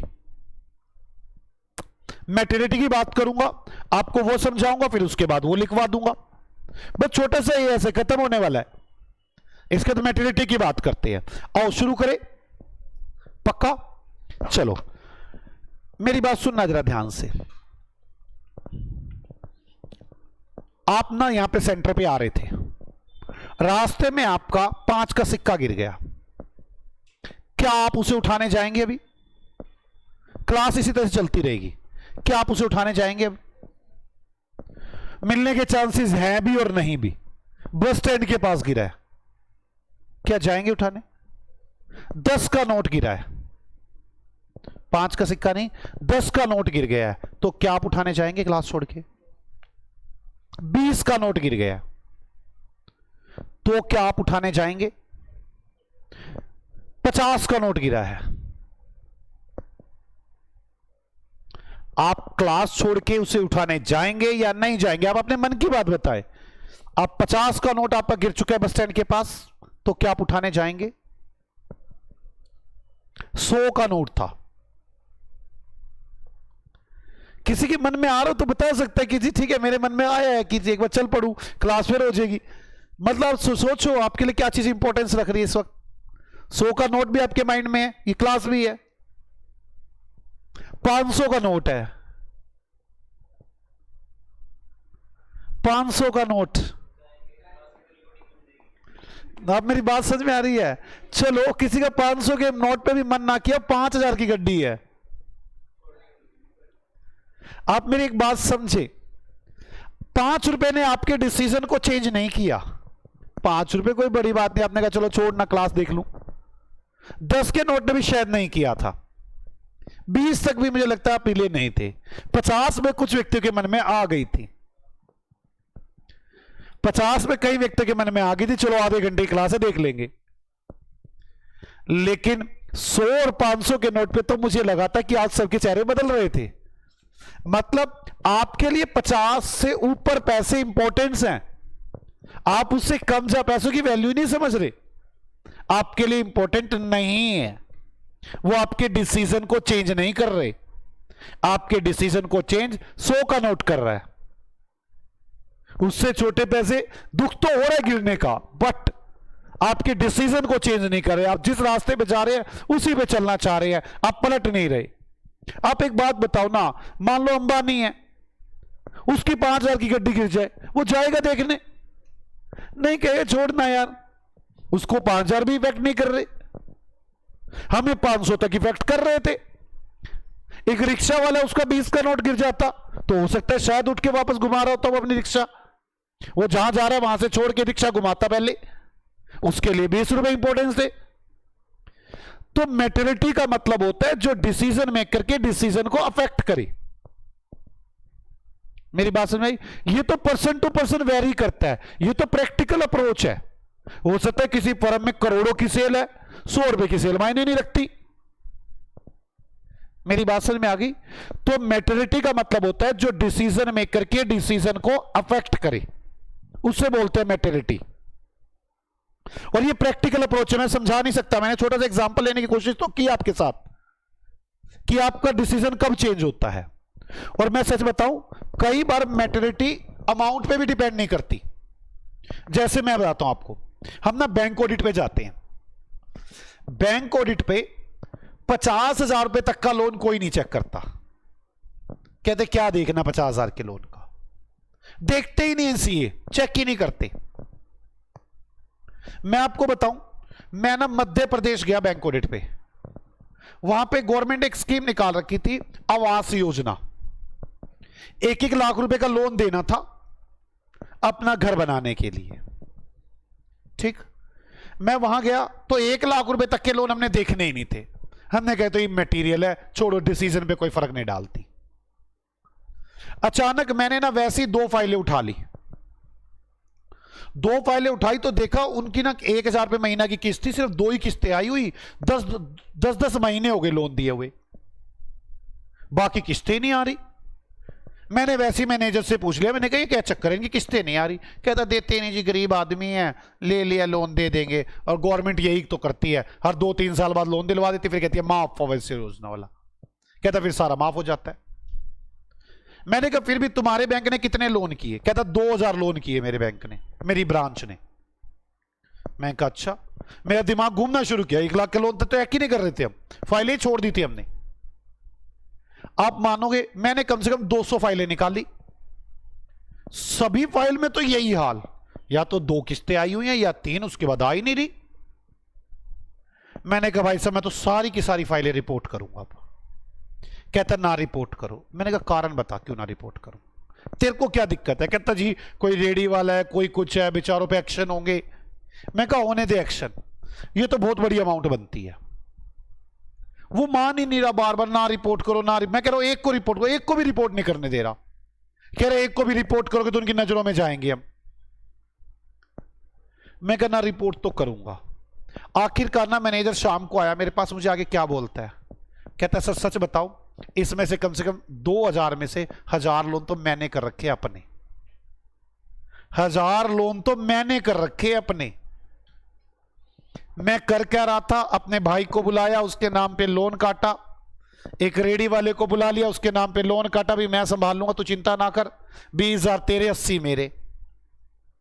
तू लोन लेके जा, तूने नहीं भरने किस्ते कास्ते। 2 साल बाद गवर्नमेंट ने माफ तो कर ही देने, सारे पैसे अपनी जेब में।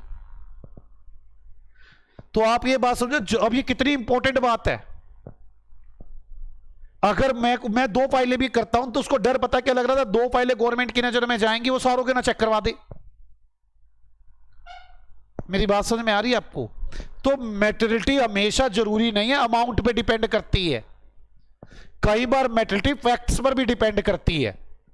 अब अगर मैं बैंक की रिपोर्ट करके आता हूं कि ये लोन करवा रखे हैं, 1 लाख से कम के है, तो सारे ध्यान देंगे इस पर, ये डिसीजन को अफेक्ट करेगा। मेरी बात समझ में आ गई? मैटरिटी वो होती है जो डिसीजन मेकर के डिसीजन को इफेक्ट करे।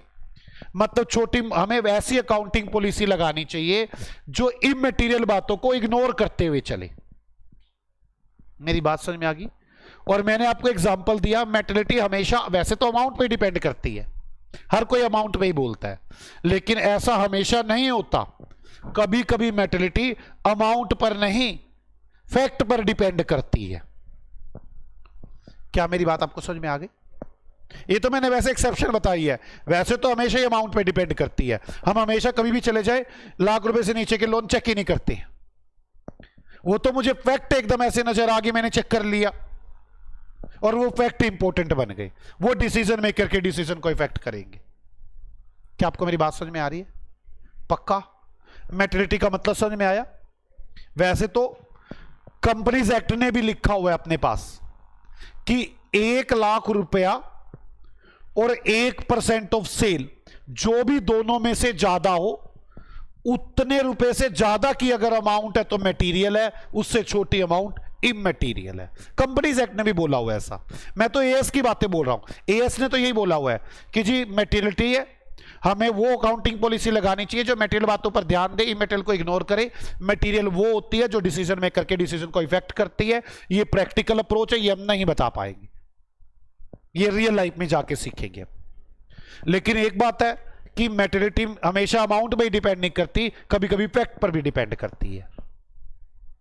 ऐसी कंपनीज एक्ट ने बोला हुआ है, दोनों अलग अलग चीजें हैं। कंपनीज एक्ट ने बोला, उसमें इसकी बात लिखी नहीं, मैं तो वैसे बता देता हूं। कंपनीज एक्ट में बोला हुआ है, शेड्यूल 3 है, वहां पर पी एंड एल अकाउंट में लिखा हुआ है, schedule 3 of P and L account, statement of P and L का, उसमें लिखा हुआ है 1% ऑफ सेल और 1 लाख, जो भी दोनों में से ज्यादा हो, उतने रुपए से ऊपर की अमाउंट मटेरियल है। मेरी बात समझ में आ गई? कोई डाउट? मैं ये कैशियर वाला एग्जांपल लिखवा देता हूं, पर मैं इसको दूसरी तरीके से लिखवाऊंगा। लिखो एग्जांपल, एग्जांपल नंबर कौन चल रहा है मेरा? Example number 15।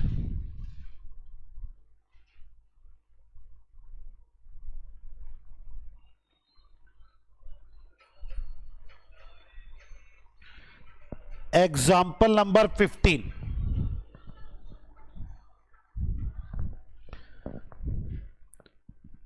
Cashier of Neeraj Limited withdrew small amount ₹100 on daily basis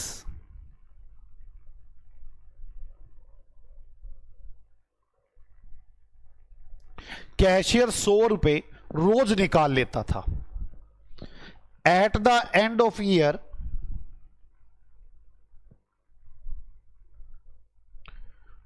auditor catch this. साल के एंड में कैशियर ने इसे पकड़ लिया, देख लिया, catch this point and want to disclose.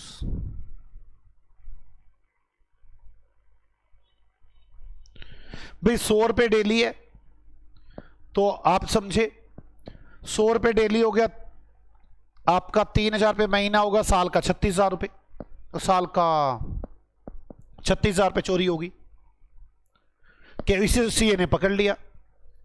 अब सीए कह रहा है मैं सबको बताऊंगा कि कंपनी में 36,000 की चोरी हुई है। कंपनी कहती है छोटी सी अमाउंट है, मटेरियल है, तो मटेरियल बातों को देखना, क्या बताने जा रहा है 36,000 की चोरी हो गई है, हमने समझ लिया, हम कैशियर को ठीक कर लेंगे। मेरी बात समझ में आ गई है? Company says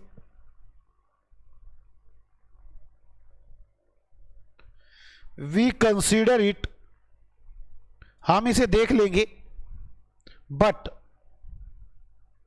not required to disclosed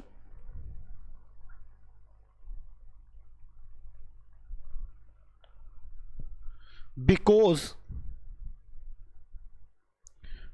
amount ₹100 daily is immaterial। ये कोई मायने नहीं रखते, छोटी सी तो अमाउंट है। Who is right? कौन सही है? कौन सही है यहां पर? सीए सही है। हमेशा अमाउंट को ही नहीं देखते हम। मेरी बात समझ में आ गई है? तो लिखिए सॉल्यूशन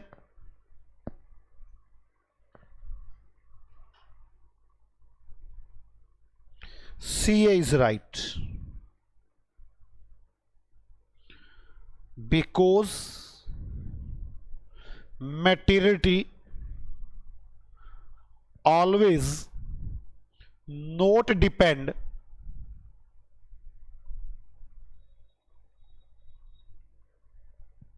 ओन अमाउंट।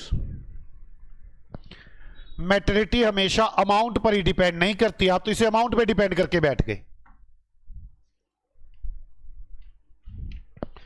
क्या आपको मेरी बात समझ में आ गई?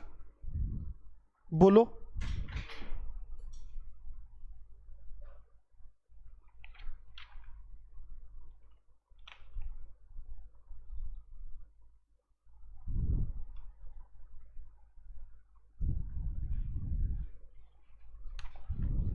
चलो यहां तक समझ में आ गई। मैं पहले आपको मैटरिटी लिखवा दूं, फिर आगे बातें करेंगे। मैटरिटी लिखवा देता हूं। मैटरिटी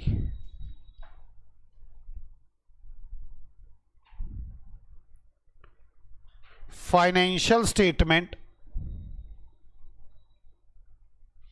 disclosed all material items। Financial statement को सारी मटेरियल आइटम दिखानी है। Material item means which influence the decision of user, जो यूजर के डिसीजन को इन्फ्लुएंस करती है।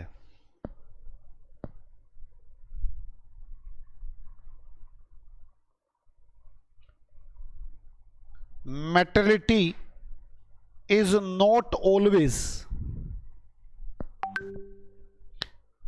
a matter of relative size। मैटेरिटी हमेशा अमाउंट के साइज पर ही डिपेंड नहीं करती। मैंने एग्जांपल भी दे दिया आपको इसका, लिखवा देता हूं। शेड्यूल 3 में क्या लिखा हुआ है? शेड्यूल 3, अब देखो जब ये वाली बात लिखा तो ये एएस की बात नहीं है, ये कंपनीज एक्ट की बात है। शेड्यूल 3 ऑफ कंपनीज एक्ट 2013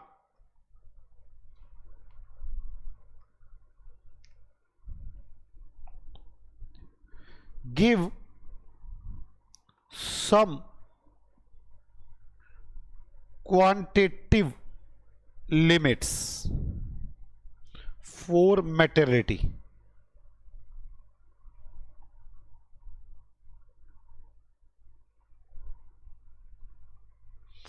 वो कुछ लिमिट्स देता है। इन statement of P&L account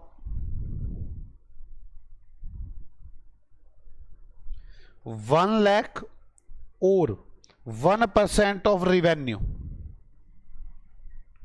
whichever is higher is material, whichever is higher is material। समझ में आ गई आपको मेरी बात?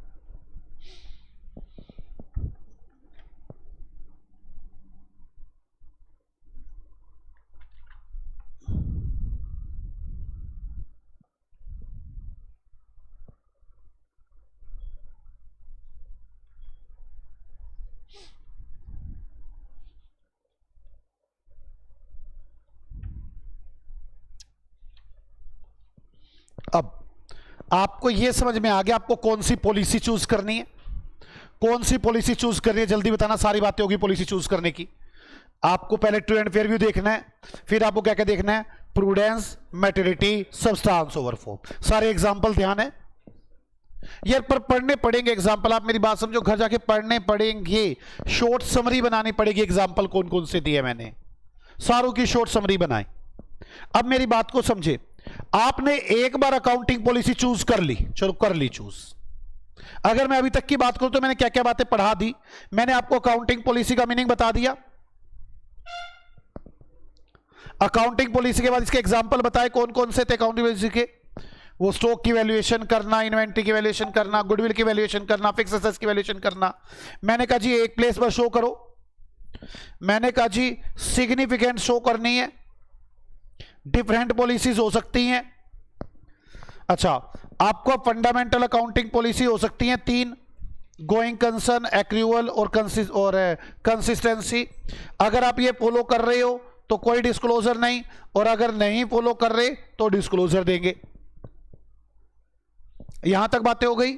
यहां तक की बातों के बाद मैं आ गया कि मुझे अकाउंटिंग पॉलिसी चूज कैसे करनी है, how to select an accounting policy. मैंने कहा जी 2 बातें होंगी। पहली बात तो आप ट्रू एंड फेयर व्यू देखोगे, नहीं तो फिर 3 बातें बताई हैं। आप क्या क्या देखोगे? प्रूडेंस, सब्सटेंस ओवर फॉर्म और मैटेरिटी, आप ये देखोगे।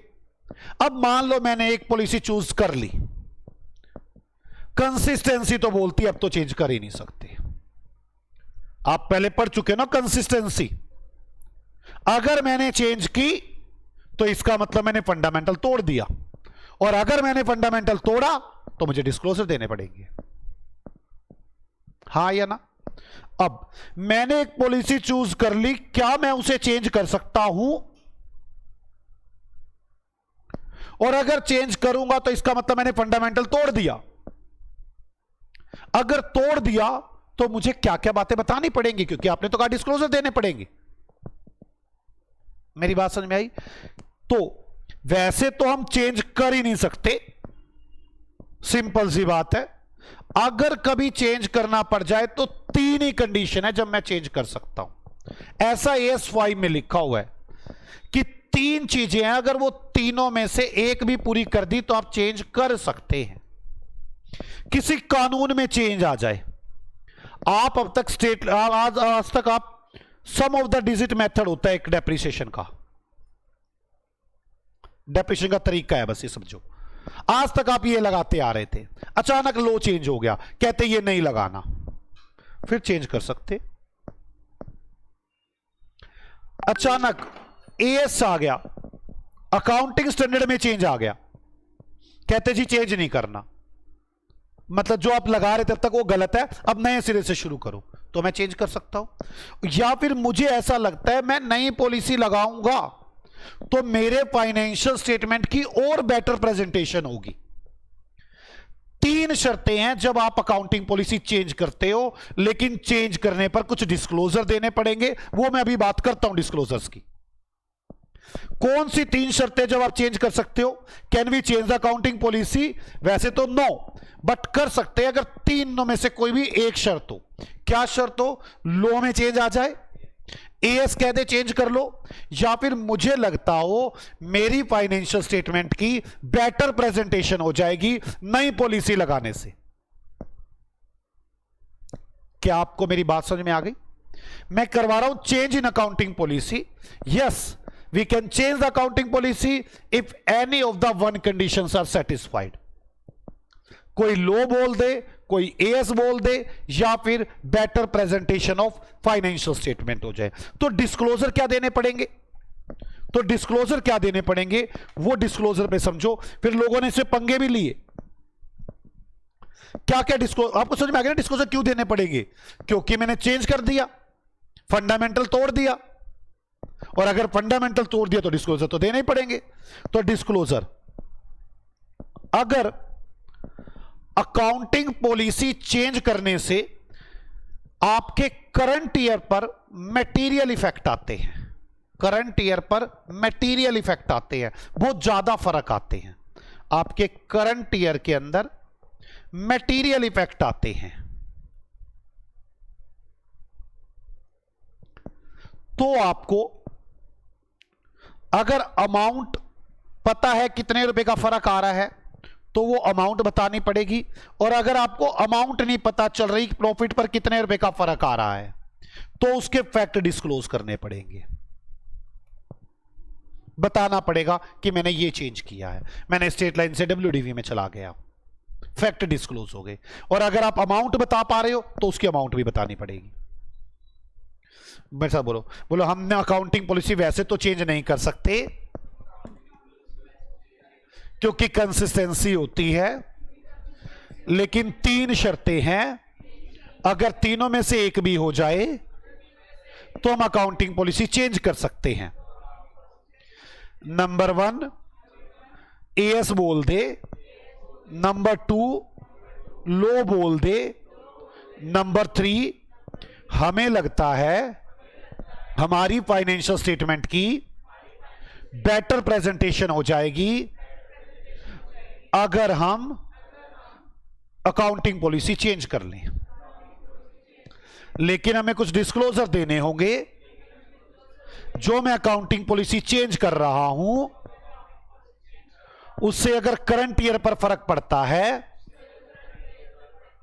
और वो मटेरियल है तो अगर अमाउंट निकाल पाते हैं तो अमाउंट बताएं, और अगर अमाउंट कैलकुलेट नहीं कर पा रहे तो फैक्ट बताएं। मेरी बात समझ में आ गई? अच्छा, अगर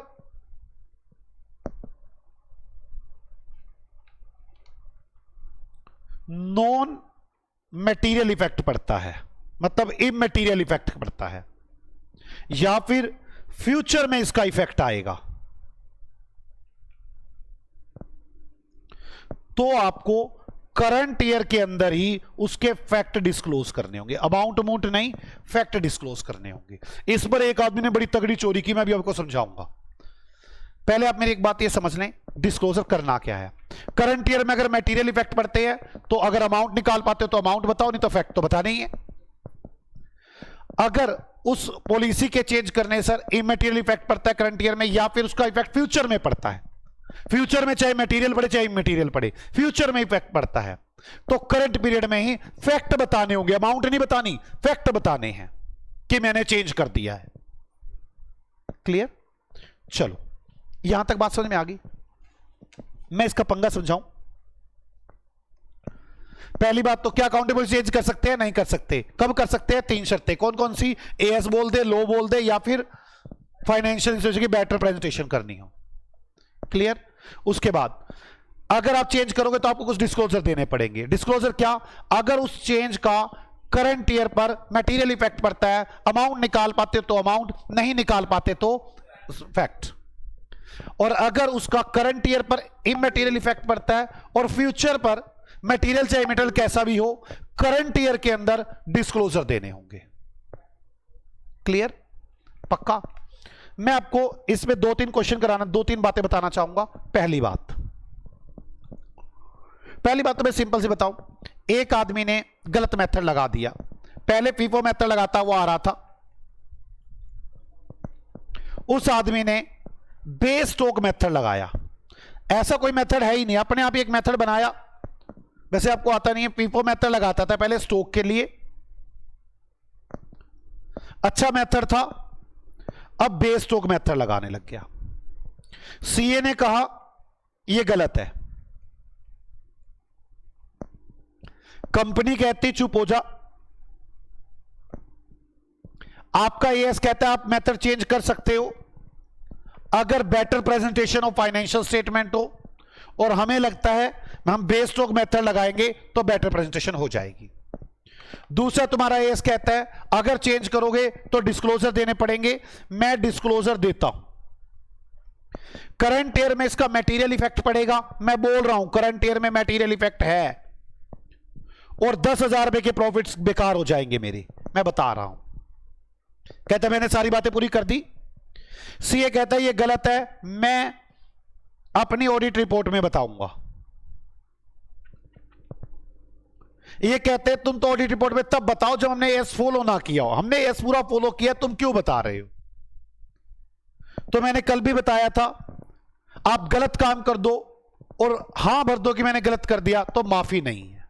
सी अपनी रिपोर्ट में बताएगा, कोई नहीं रोक सकता उसको। मेरी बात समझ में आ गई?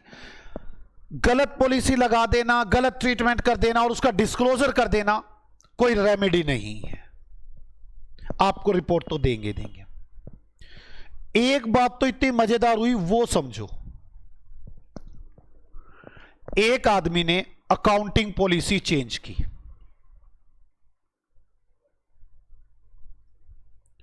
करंट पे तो उसका इफेक्ट आ ही नहीं रहा था। ठीक है, करंट पे तो आ ही नहीं रहा था, उसका इफेक्ट फ्यूचर के आने वाले टाइम पर पड़ता था। मतलब दूसरे साल, तीसरे साल, चौथे साल, पांचवें साल बड़ा तगड़ा इफेक्ट आना था, उसका मटेरियल इफेक्ट आना था। कंपनी ने क्या किया, करंट ईयर के अंदर फैक्ट डिस्क्लोज कर दिए। फैक्ट डिस्क्लोज करने हैं ना, अमाउंट तो डिस्क्लोज करनी ही नहीं भाई। फ्यूचर पीरियड में मैंने ये चेंज किया है, इससे प्रॉफिट्स पर काफी फर्क आएगा, फैक्ट डिस्क्लोज कर दिए। अब जब दूसरा साल आया, कंपनी कुछ बता ही नहीं रही। सीए कहता है बताओ, तुमने पॉलिसी चेंज करने की वजह से इस पर बड़ा इफेक्ट आ रहा है। कंपनी कहती है मैं क्यों बताऊं, एएस तो ये बोलता है करंट ईयर पिछले साल ही जब पॉलिसी चेंज की थी, उसके जो फ्यूचर में इफेक्ट पड़ने हैं उनके इफेक्ट बता दो। देखो हमने बता रखे हैं, इस साल हमारा मतलब ही नहीं है। सीए कहता है ये तो धोखा हो जाएगा, इस साल तो बड़े तगड़े इफेक्ट पड़ रहे हैं, शेयर होल्डर को बताने जरूरी है। कंपनी कहती ना जी मैं तो नहीं बताती, आपके एएस ने जो बोला मैंने कर दिया, बताओ कौन ठीक? कंपनी ठीक।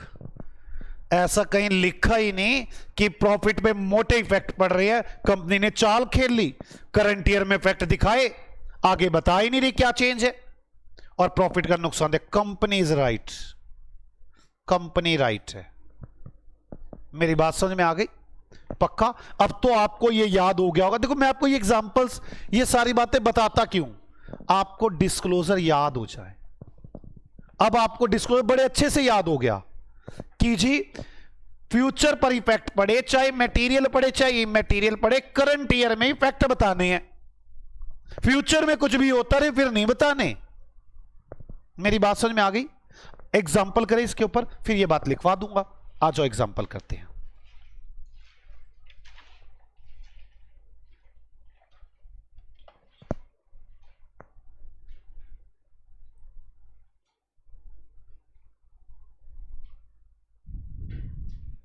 एग्जाम्पल नंबर कितना चल रहा है? 16। मेरे को तो ये नहीं समझ में आती, एग्जाम्पल इतने बजाते, इतनी तो बुक नहीं बनती। आप अपना स्टडी मैट उठाओगे ना, अगर आपने यहां 20 पेज लिखे हैं, स्टडी मैट में तो 10 ही मिलेंगे आपको। ये तो सारा कुछ कवर करते हुए, इधर से घुमाते उधर घुमाते हुए लेके आता हूं मैं। वहां पढ़ोगे सारा कुछ मिलेगा, यहां बहुत एक्स्ट्रा मिलेगा आपको उसका। मतलब एक 16 तो क्वेश्चन वहां पे भी नहीं होंगे एस के, क्या A1 के। Neeraj and Muskan limited used FIFO method for stock valuation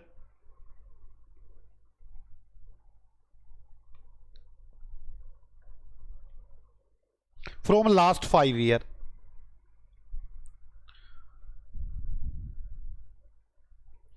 पिछले 5 साल से कंपनी FIFO मेथड यूज कर रही थी। In 17-18 value of stock as per FIFO 4 lakh. 4 lakh रुपए की स्टॉक की वैल्यू हो गई। Company want to change in accounting policy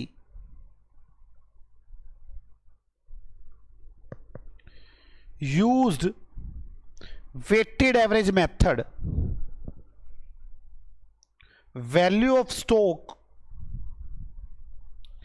as per weighted average method ₹6 lakh. बताओ इससे प्रॉफिट बढ़ जाएंगे नहीं बढ़ जाएंगे? पहले तो 4 लाख का स्टॉक दिखा रहे थे, अब 6 लाख का दिखा रहे हो। कंपनी डू सो, कंपनी ऐसा कर सकती है। कंपनी डू सो, कंपनी ऐसा कर सकती है। यस, अगर कंपनी को लगता है किसी एस ने कहा है या किसी लो ने कहा है या better presentation of financial statement है तो कर सकती है। लेकिन करना क्या होगा? आपको डिस्क्लोज करना होगा। क्या डिस्क्लोज करना होगा? इस साल 2 लाख रुपए का स्टॉक ज्यादा हो गया, क्योंकि आप अमाउंट देख पा रहे हो, क्योंकि हमने वेटेड एवरेज मेथड लगा दिया, FIFO से चेंज करके फैक्टर भी बता दिया और अमाउंट भी बता दी, क्योंकि अमाउंट पता थी।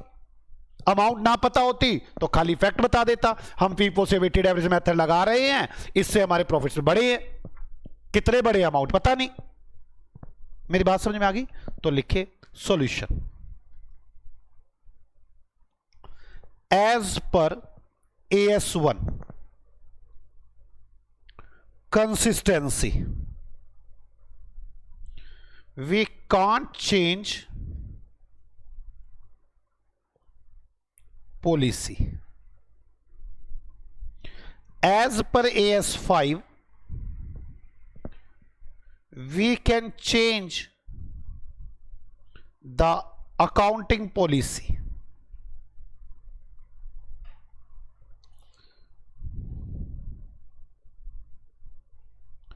If required by a statute मतलब लो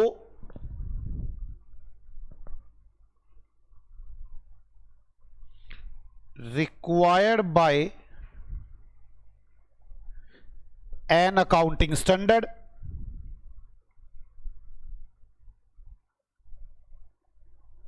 और फॉर मोर एप्रोप्रिएट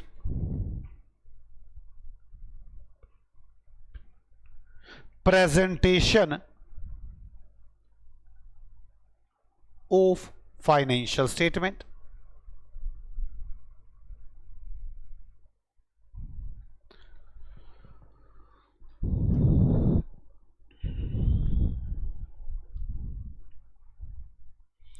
मेरी बात समझे? AS1 तो कहते नहीं कर सकते, AS5 कहते कर सकते हैं। Disclosure is required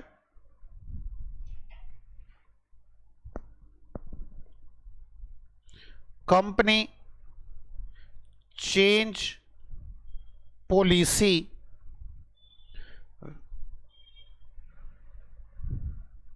and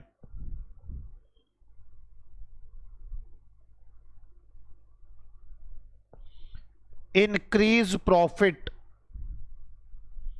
bye ₹2 lakh. कंपनी को बताना पड़े कि हमने पॉलिसी चेंज कर ली है और उससे ₹2 लाख के प्रॉफिट बढ़ गए हैं। ठीक है, ये वाला केस लिखवा दूं ना आपको कि जी कंपनी ने फ्यूचर में इफेक्ट पड़ते थे और कंपनी ने वो कर दिया। ये वाला एग्जांपल अच्छा है, लिखो एग्जांपल। एग्जांपल नंबर कौन सा चल रहा है? 17। Neeraj limited make a provision for warranty claim.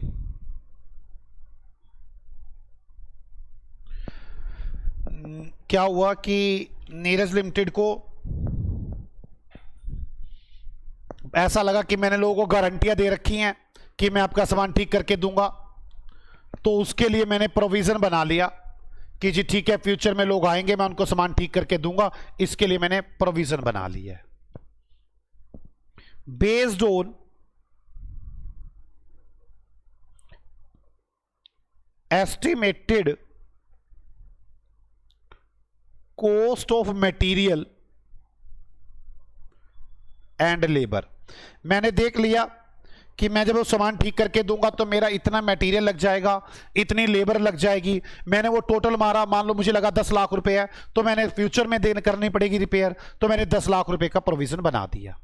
मेरी बात समझ में आ गई? अब आगे, but in 2021 company decide to change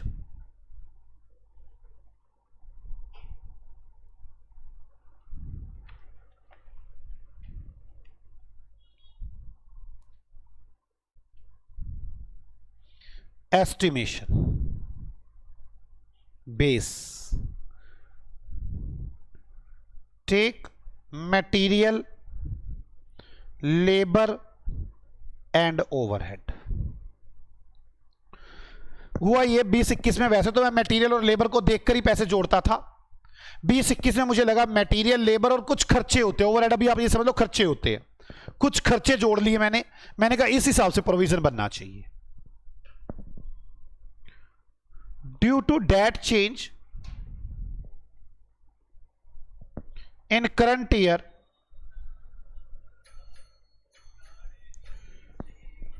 due to that change in current year, not material effects,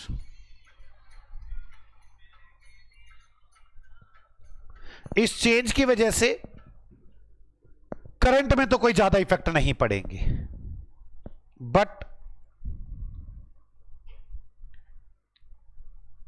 change affect future period.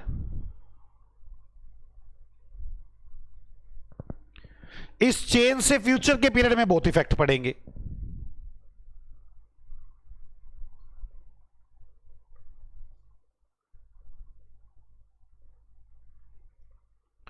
Company disclosed in current year facts of changes. Company ने fact दिखा दिए करंट ईयर में, but in future company not ready to show effects. Company future के अंदर effects को show करने के लिए रेडी नहीं है। Whether company is right?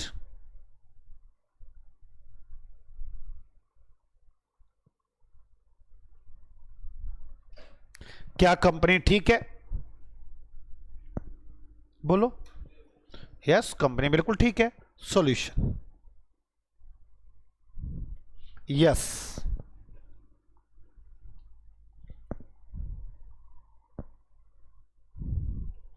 Company is right. हाँ, कंपनी बिल्कुल ठीक है। There is no disclosure requirement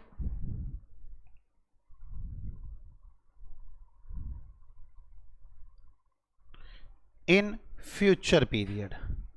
future period के अंदर कोई भी ऐसी रिक्वायरमेंट नहीं है कि आपको शो ऑफ करना है। ठीक है, आ जाओ थ्योरी में। थ्योरी में आ जाओ। हमने चूज तक लिख लिया था, अब change in accounting policy. Theory में लिखेंगे change in accounting policy.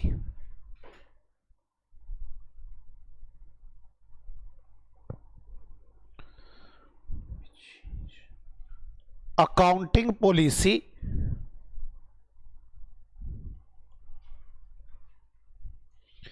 can be changed if any of the following conditions satisfied।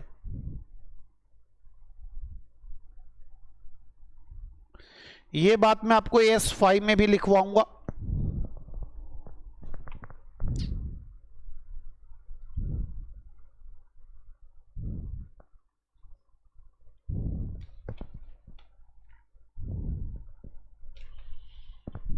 Number 1,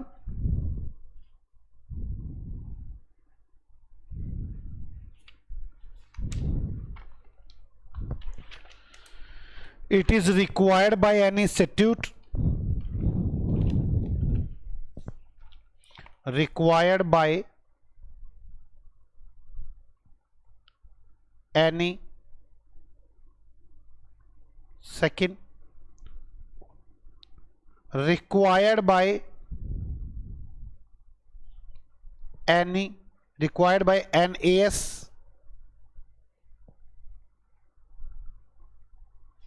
third, for more appropriate presentation of financial statement। अगर आपको ऐसा लगता है कि हमें फाइनेंशियल स्टेटमेंट में प्रेजेंटेशन करनी है।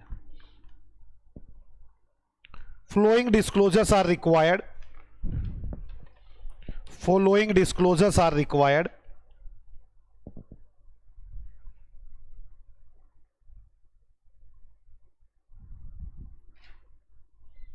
Are required. हमें ये सब डिस्क्लोजर देने होंगे।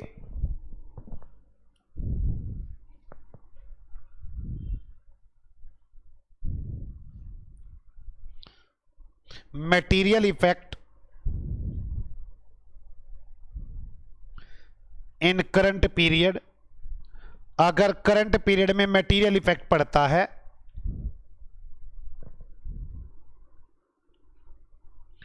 If amount अस्टेनेबल,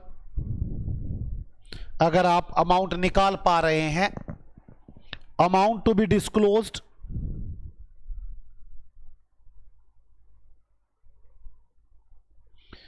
if amount not ascertained,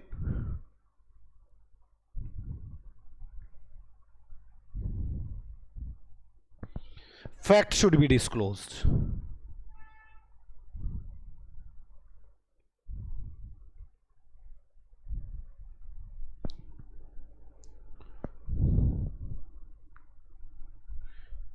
immaterial effect in current year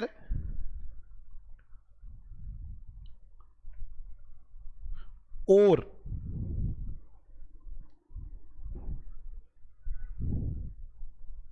in letter period. Letter period में मैंने ये नहीं लिखा कि मटेरियल या इमटेरियल, दोनों आ गए इसके अंदर।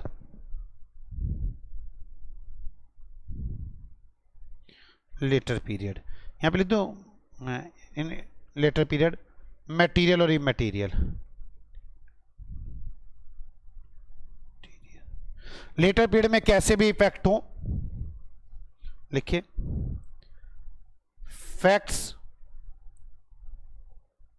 Of such changes should be disclosed in current year. आपको फैक्ट करंट ईयर में डिस्क्लोज करने होंगे. आगे, डिस्क्लोजर इज नॉट रेमेडी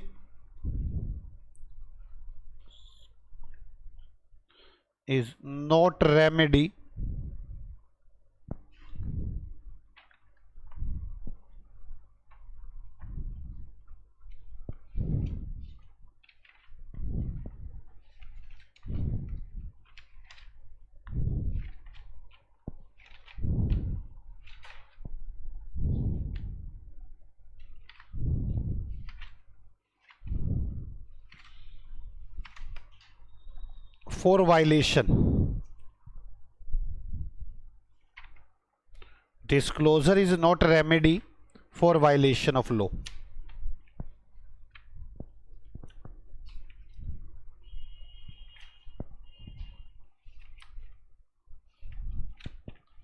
लिख लिया आपने. हमारा एएस खत्म हुआ. Disclosure is not remedy for ऐसे inappropriate treatment. Inappropriate treatment.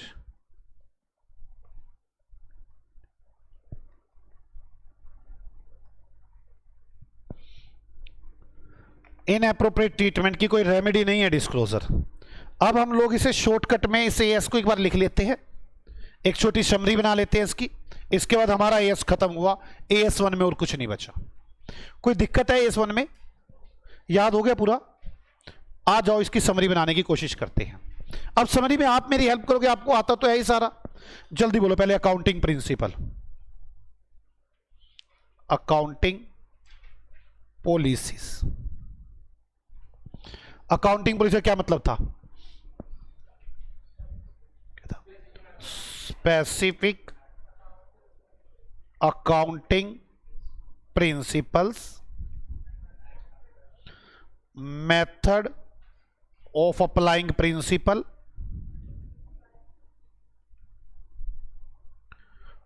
adopted for financial statement.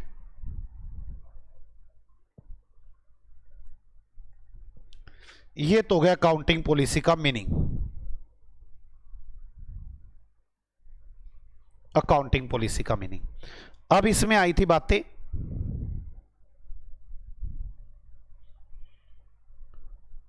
disclosed at one place, significant policies disclosed at one place. और क्या आया था? क्या? different policies for different entities. इसके बाद 3 पार्ट में डिवाइड किया मैंने इसको. अगर ये दो बातें से पहले तो मीनिंग बताया, फिर ये बातें कर दी. मैं पहले आ गया फंडामेंटल अकाउंटिंग अजम्पशंस पर. फंडामेंटल में कैसे आए हम कि वो fundamental required disclosed if not followed. अगर आप फॉलो नहीं करें तो डिस्क्लोज करना है. और ये 3 है. कौन कौन सी 3 फंडामेंटल? गोइंग कंसर्न, कंसिस्टेंसी और एक्रूअल. बस इसके बारे में बातें की. गोइंग कंसर्न क्या होता है? अब ये तो सिंपल सी बात है. गोइंग कंसर्न क्या होता है और रटने की जरूरत नहीं है जैसे मैंने लिखा है. समझने की जरूरत है बस. फंडामेंटल हो गया. इसके बाद मैंने क्या किया? फंडामेंटल के बाद how to choose an accounting policy. How to choose. तो हाउ टू चूज में हमने क्या क्या किया? मैंने कहा 2 बातें. प्राइमरी तो true and fair view. Secondary secondary बात कौन सी की हमने, कौन सी बातें हमें पता होनी चाहिए? सेकेंडरी में क्या था? 3 बातें, प्रूडेंस, सबस्टांस ओवर फॉर्म और मेटेलिटी। तीसरी बात आ गई चेंज इन अकाउंटिंग पॉलिसी।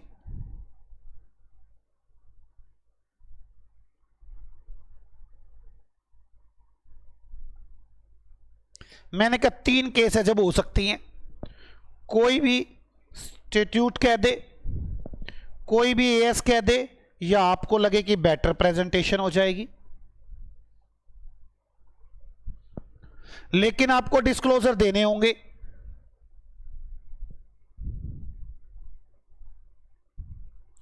क्या? अगर करंट में मटेरियल है,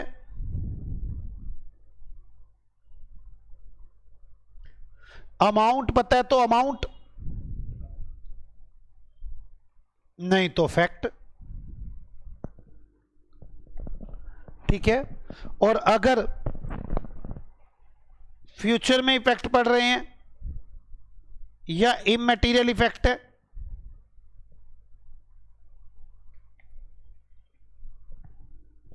तो आपको फैक्ट बताने होंगे करंट ईयर में। आपने डिस्क्लोजर कर दिया, ये कोई रेमेडी थोड़ी ना इनएप्रोप्रिएट ट्रीटमेंट की। Disclosure is not an remedy.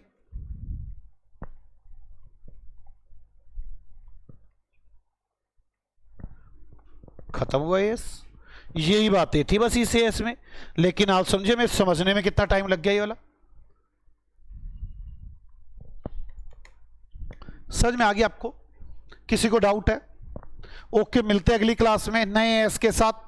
आप लोग इसे अच्छे से रिवाइज करके आएंगे और फिर हम अगली क्लास से मिलेंगे। ओके बच्चों, बाय बाय, मिलते हैं अगली क्लास में।